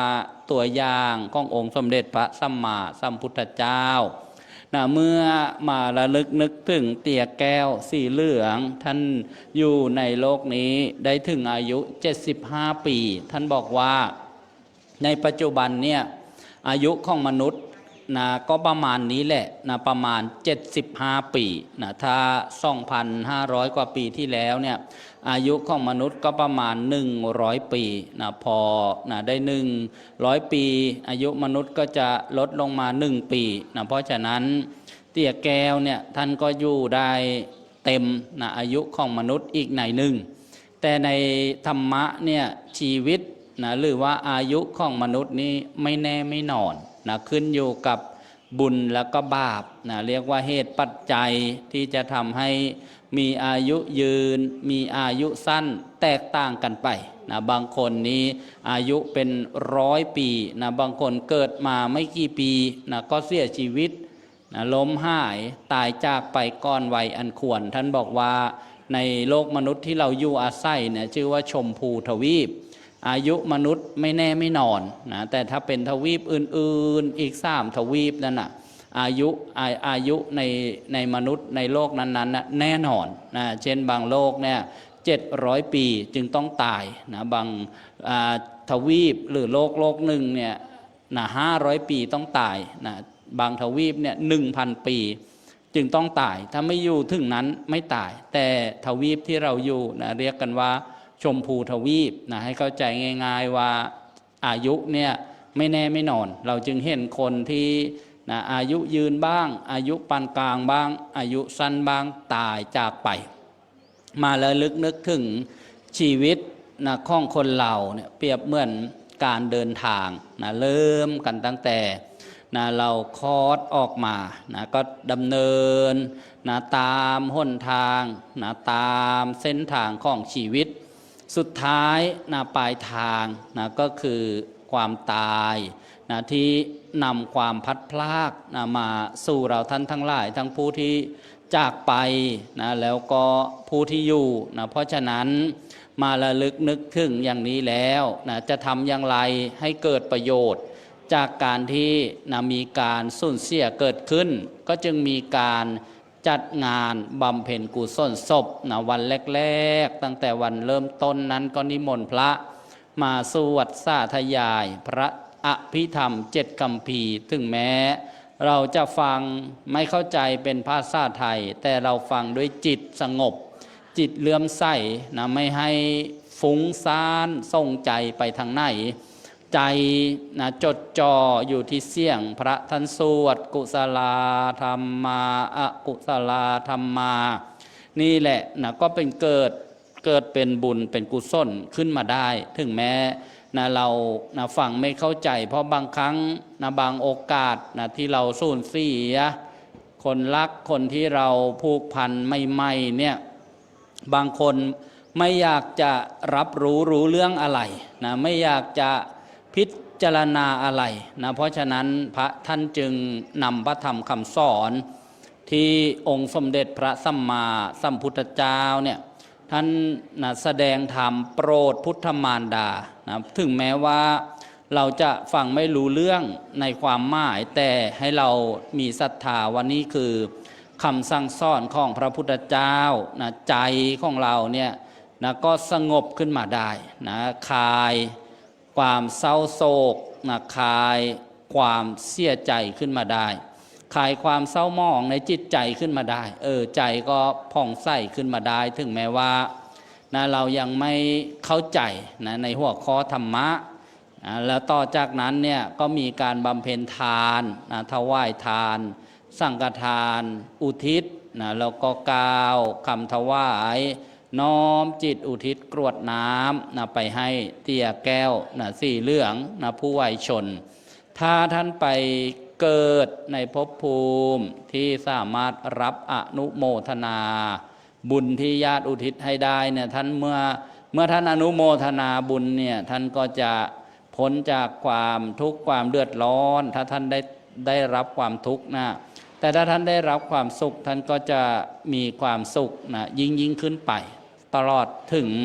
เรายังกรวดน้ำนะอุทิศให้กับญาตินะทั้งหลายนะที่เวียนว่ายตายเกิดนะอยู่ในวัฏฏะสงสารนะการเกิดมาที่ได้บอกว่าเหมือนการเดินทางเมื่อมาถึงสุดท้ายปลายทางหมดนะระยะหนทางแล้วนะหมดอายุแล้วนะก็ไปเกิดใหม่เมื่อเกิดแล้วก็นะเป็นวัฏจักรมุ่นวนอยู่อย่างนั้นถ้าเรายังไม่ออกไปได้เนี่ยนะยังไม่ได้บรรลุนะคุณธรรมเบื้องสูงเป็นพระโสดาบันพระสกทาคามีพระอนาคามีพระอรหันต์นี่เราก็วนอยู่อย่างนี้แหละการมุ่นวนอย่างนี้นะภาษาธรรมะท่านเรียกว่าวัฏฏะสงสารนะการเวียนว่ายตายเกิดนะได้รับความสุขบ้างได้รับความทุกข์บ้างนะเพราะอะไร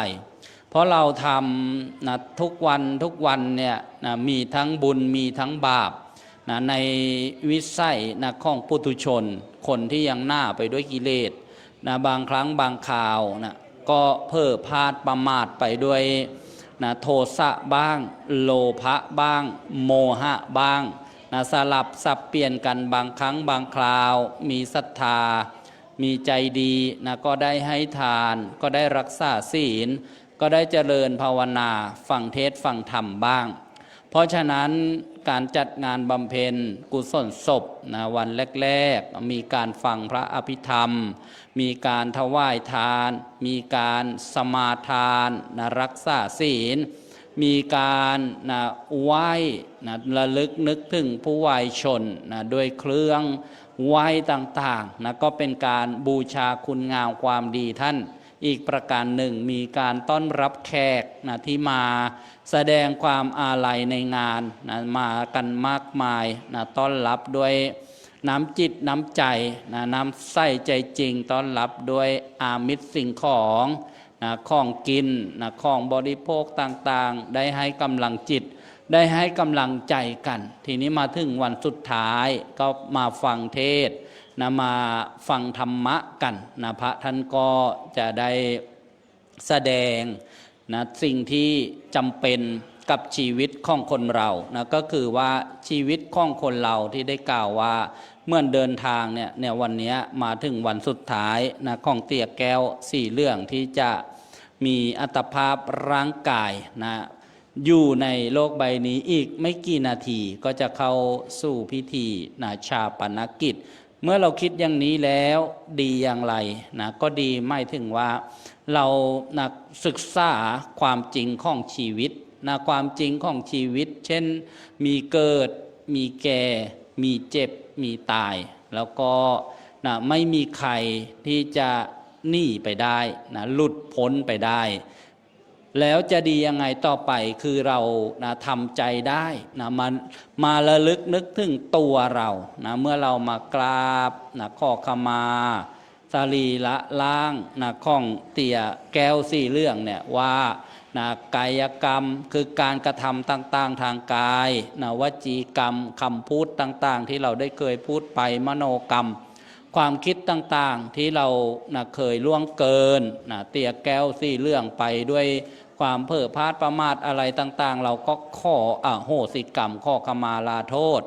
นะถ้าท่านอาจจะมีล่วงเกินเราก็ให้อภัยนะให้อโหสิกรรมอดโทษให้ท่านและเราก็นึกว่าเราก็จะต้องเป็นเช่นนี้เราก็หนีสิ่งเหล่านี้นะไปไม่พ้นนะทุกคนเลยแล้วเรานะเมื่อนึกได้คิดได้อย่างนี้ชีวิตเราที่เหลืออยู่ทุกขณะเนี่ยเราจะพยายามไม่ประมาทนะที่จะทำอกุศลกรรมนะหรือว่า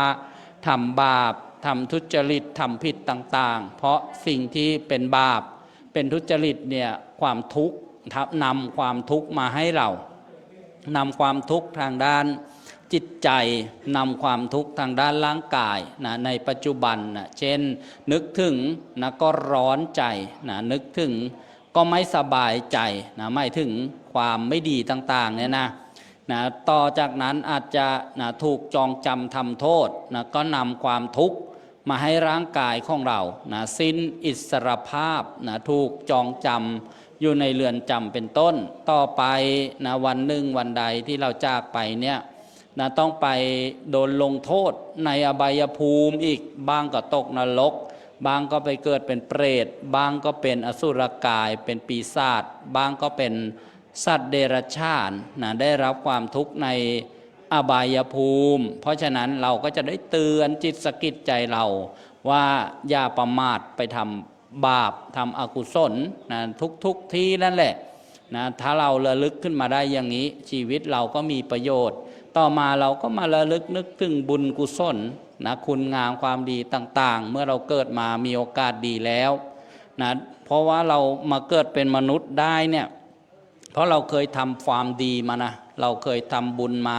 เราเคยให้ทานเราเคยรักษาศีลมานะแต่ถ้าเราไม่ทำต่อไปเนี่ยนะแล้วฝ่ายไม่ดีมันมามีกำลังมากกว่าเนี่ยอาจจะไปไม่ดีได้เราก็ไม่ประมาทในการทำความดีทำได้ทั้งหลายอย่างความดีอยู่ในบ้านก็ทำความดีได้รักษาศีลได้ดูแลพ่อแม่นะดูแลผู้มีพระคุณนะดูแลครอบครัว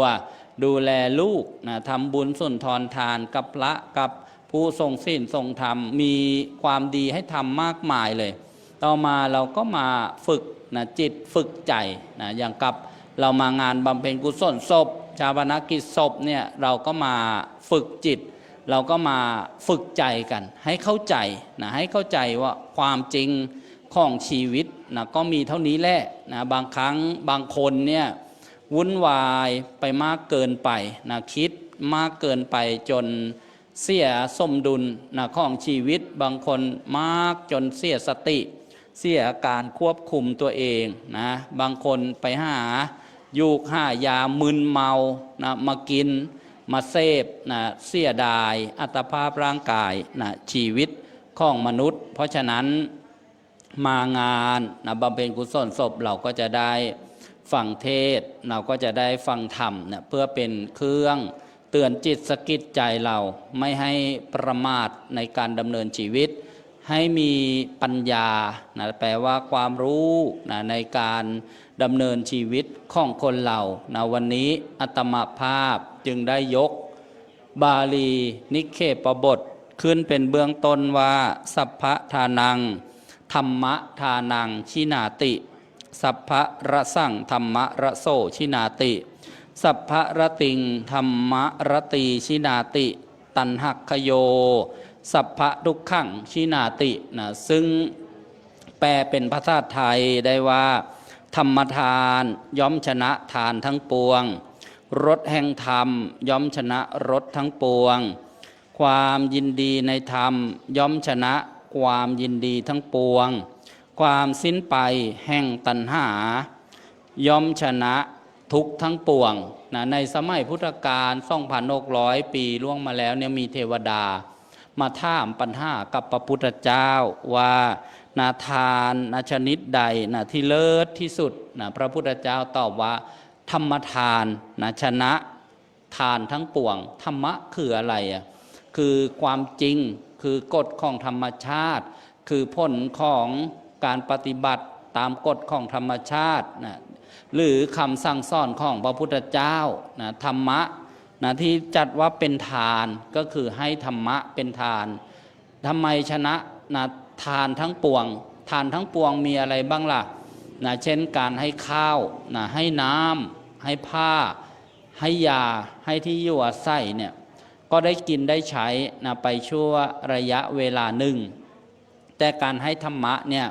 คนที่รับธรรมะไปแล้วนะในสมัยพุทธกาลนี่ฟังธรรมแล้วบรรลุธรรมนะไม่ต้องกลับมาเวียนว่ายตายเกิดไม่ต้องกลับมาพบกับความทุกข์อีกนะเพราะฉะนั้นธรรมทานเนี่ยย่อมชนะทานทั้งปวงนะเพราะนะทานต่างๆนะไม่พ้นทุกข์นะไปได้นะแต่ถ้าให้ธรรมะนะได้บอกกล่าวสอนธรรมะเนี่ยผู้ฟังนะบรรลุธรรมได้นะพ้นทุกข์นะพ้นทุกข์นะไปได้นะแล้วก็คนจะรู้ว่าการให้ทานได้บุญนะก็ต้องฟังธรรมะนะเพราะฉะนั้นเนี่ยธรรมทานย่อมชนะทานทั้งปวงแล้วเทวดาก็ถามว่ารสนะอะไรเนี่ยนะประเสริฐที่สุดดีที่สุดนะพระพุทธเจ้าก็ตรัสตอบว่ารสแห่งธรรมย่อมชนะรสทั้งปวงหมายถึงรสชาตินะเปรี้ยวหวานมันเค็มรสของอาหารผลไม้ต่างๆนะก็ยังไม่เท่านะรสแห่งธรรมะนะรสชาติแห่งธรรมะนี้เกิดความ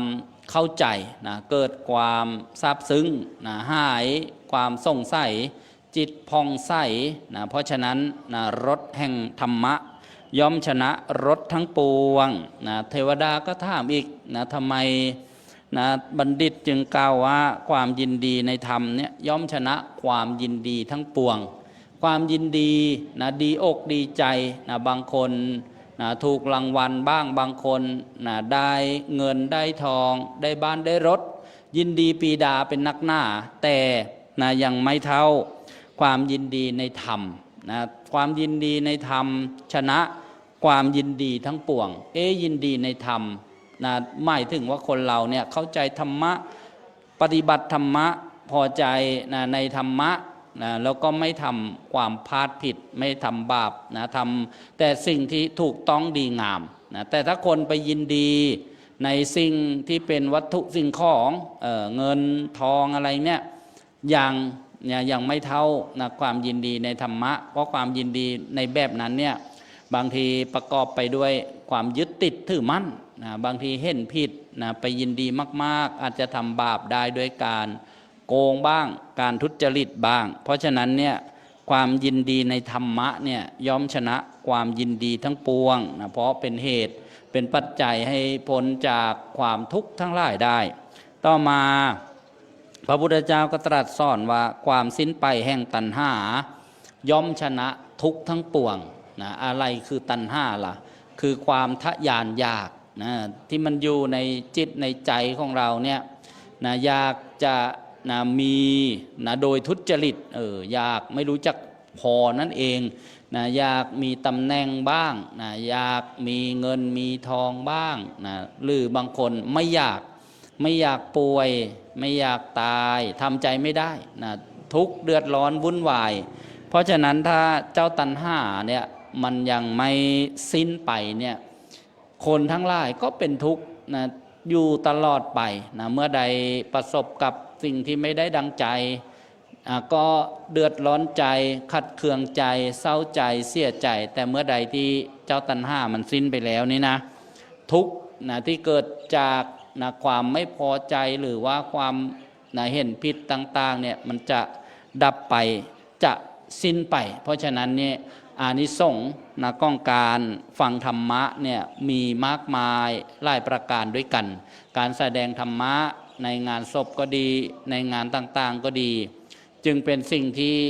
มีความจำเป็นนะมีสาระ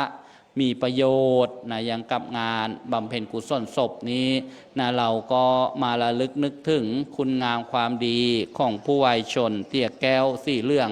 อายุ75ปีให้ระลึกนึกถึงแต่ความดีส่วนอาจจะมีผิดพลาดบกพร่องไปบ้างเราก็ต้องวางใจนะอโหสิกรรมเป็นโทษของวัฏฏะสงสารไม่ต้องโทษเขาไม่ต้องโทษเราไม่ต้องโทษใครไม่ต้องโทษดินไม่ต้องโทษฟ้าไม่ต้องโทษเทวดาพี่หาซาตานอะไรโทษว่าวัฏฏะสงสารเป็นอย่างนี้อะไรคือวัฏฏะสงสารก็คือการเวียนว่ายตายเกิดเราเนี่ยยังพ้นไปไม่ได้เราก็จะต้องเจอแบบนี้แหละพระพุทธเจ้าท่านบำเพ็ญบารมีตรัสรู้แล้วพ้นแล้วก็มาสอนเราทั้งหลายเราเนี่ยยังมีโอกาสดีนะได้เกิดมาพบคำสอนของพระพุทธเจ้าเราก็จะได้มานะฟังนะตั้งศรัทธานะให้มั่นคงให้เลื่อมใสแล้วก็ปฏิบัตินะละบาปทำบุญทำจิตใจให้ผ่องใสต่อไปเพราะฉะนั้นการฟังเทศน์ในงานบำเพ็ญกุศลศพชาปนกิจศพนะเตี้ยแก้วสีเหลืองผู้วัยชนก็ก่อให้เกิดบุญกุศลนะประการหนึ่งบุญนี้เป็นชื่อนะของความสุขเป็นชื่อของความดีอุทิศบุญก็ได้นะหรือนะท่านอาจจะไปเกิดในภพภูมิที่ไม่สามารถอนุโมทนาบุญก็ไม่หายไปไหนนะเป็นของเรานะเป็นต้นทุนที่จะทำให้ชีวิตของเรามีความสุขมีความเจริญนะต่อต่อไปนะตู้นตราบนานเท่านานกว่าเราจะถึงมรรคผลพระนิพพานท้ายที่สุดแห่งการแสดงพระธรรมเทศนาอาตมภาพขออาราธนาคุณพระศรีรัตนตรัยมีคุณพระพุทธเจ้าคุณพระธรรมคุณพระสงฆ์คุณงามความดีบุญญาบารมีของครูบาอาจารย์กรรมฐานทุกรูปทุกองค์คุณบุญญาบารมีของครูบาอาจารย์ที่ได้เผยแผ่สั่งสอนพระพุทธศาสนามาตลอดถึงบุญกุศลของท่านเจ้าภาพครอบครัวสีเหลืองครอบครัวของผู้วัยชนและญาติสาโลหิตแขกผู้มีเกียรติที่ได้มาร่วมกันเป็นเจ้าภาพงานสวดพระอภิธรรมศพทุกค่ำทุกคืนนะของเตี่ยแก้วสีเหลืองขออานิสงส์ผลบุญเหล่านั้นจงเป็นอนุคามินีติดตัวตามตนอุทิศบุญกุศลไปให้เตี่ยแก้วสีเหลืองถ้าท่านไปปฏิสนธิในภพภูมิใดสามารถรับอนุโมทนาบุญนี้ได้ก็ขอให้ท่านยินดีรับอนุโมทนาบุญนี้ถ้าท่านได้รับความทุกข์ก็ขอให้พ้นจากทุกข์ถ้าท่านได้รับความสุขก็ขอให้มีความสุขยิ่งขึ้นไปในสัมปรายภพที่ไปถืออุบัติกำเนิดเกิดขึ้นตลอดถึงครอบครัวท่านเจ้าภาพนะแขกญาติสาโลหิตทุกคนทุกท่านที่ได้มาร่วมงานบำเพ็ญกุศลศพและก็มาร่วมงานชาปนกิจศพในวันนี้ขออานิสงส์ผลบุญนั้นจงเป็นเหตุเป็นปัจจัยให้ท่านมีความสุขมีความเจริญยิ่งขึ้นไปเจริญไปด้วยอายุก็ขอให้มีอายุยืนยาวนานวรรณะให้มีผิวพรรณผ่องใสสุขะให้มีความสุขกายสบายใจพละ ให้มีกำลังใจกำลังกายแข็งแรงจะปรารถนาในสิ่งใดที่เป็นไปโดยชอบประกอบด้วยธรรมแล้วไซร้ขอให้ความปรารถนานั้นๆจงพันสำเร็จ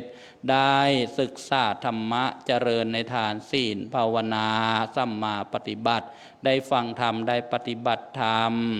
จนเป็นเหตุเป็นปัจจัยได้บรรลุมรรคผลพระนิพพานด้วยกันทุกท่านทุกคนแสดงพระธรรมเทศนามาก็เห็นว่าสมควรแก่กาลเวลาจึงขอสมมุติยุติลงคงไว้แต่เพียงเท่านี้เอวังก็มีด้วยปกา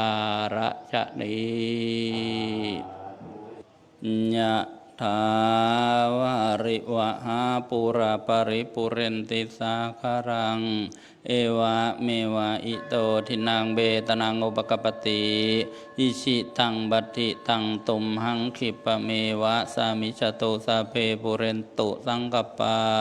จันโทปนะระโสยถามณิโชติระโสยถาสัพพิติโยวิวัชชันตุสัพพะโรโควินัสสตุมาเตภวัตวันตรายโยสุขีทีขายุโกภวะอภิวาทานาสีลิสะนิจจังวุฒาปัจจายโนจัตตารโอธรรมาวัฏันติ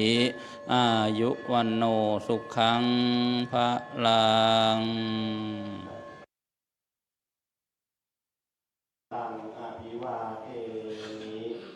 สวาคาโตภะคะวะตาธัมโมธัมมังนะมาสามิสุปฏิปันโนภะคะวะโตสาวกสังโฆสังฆังนะมามิกับรายการนี้จะได้เป็นเชิญกับถึงแม่พ่อ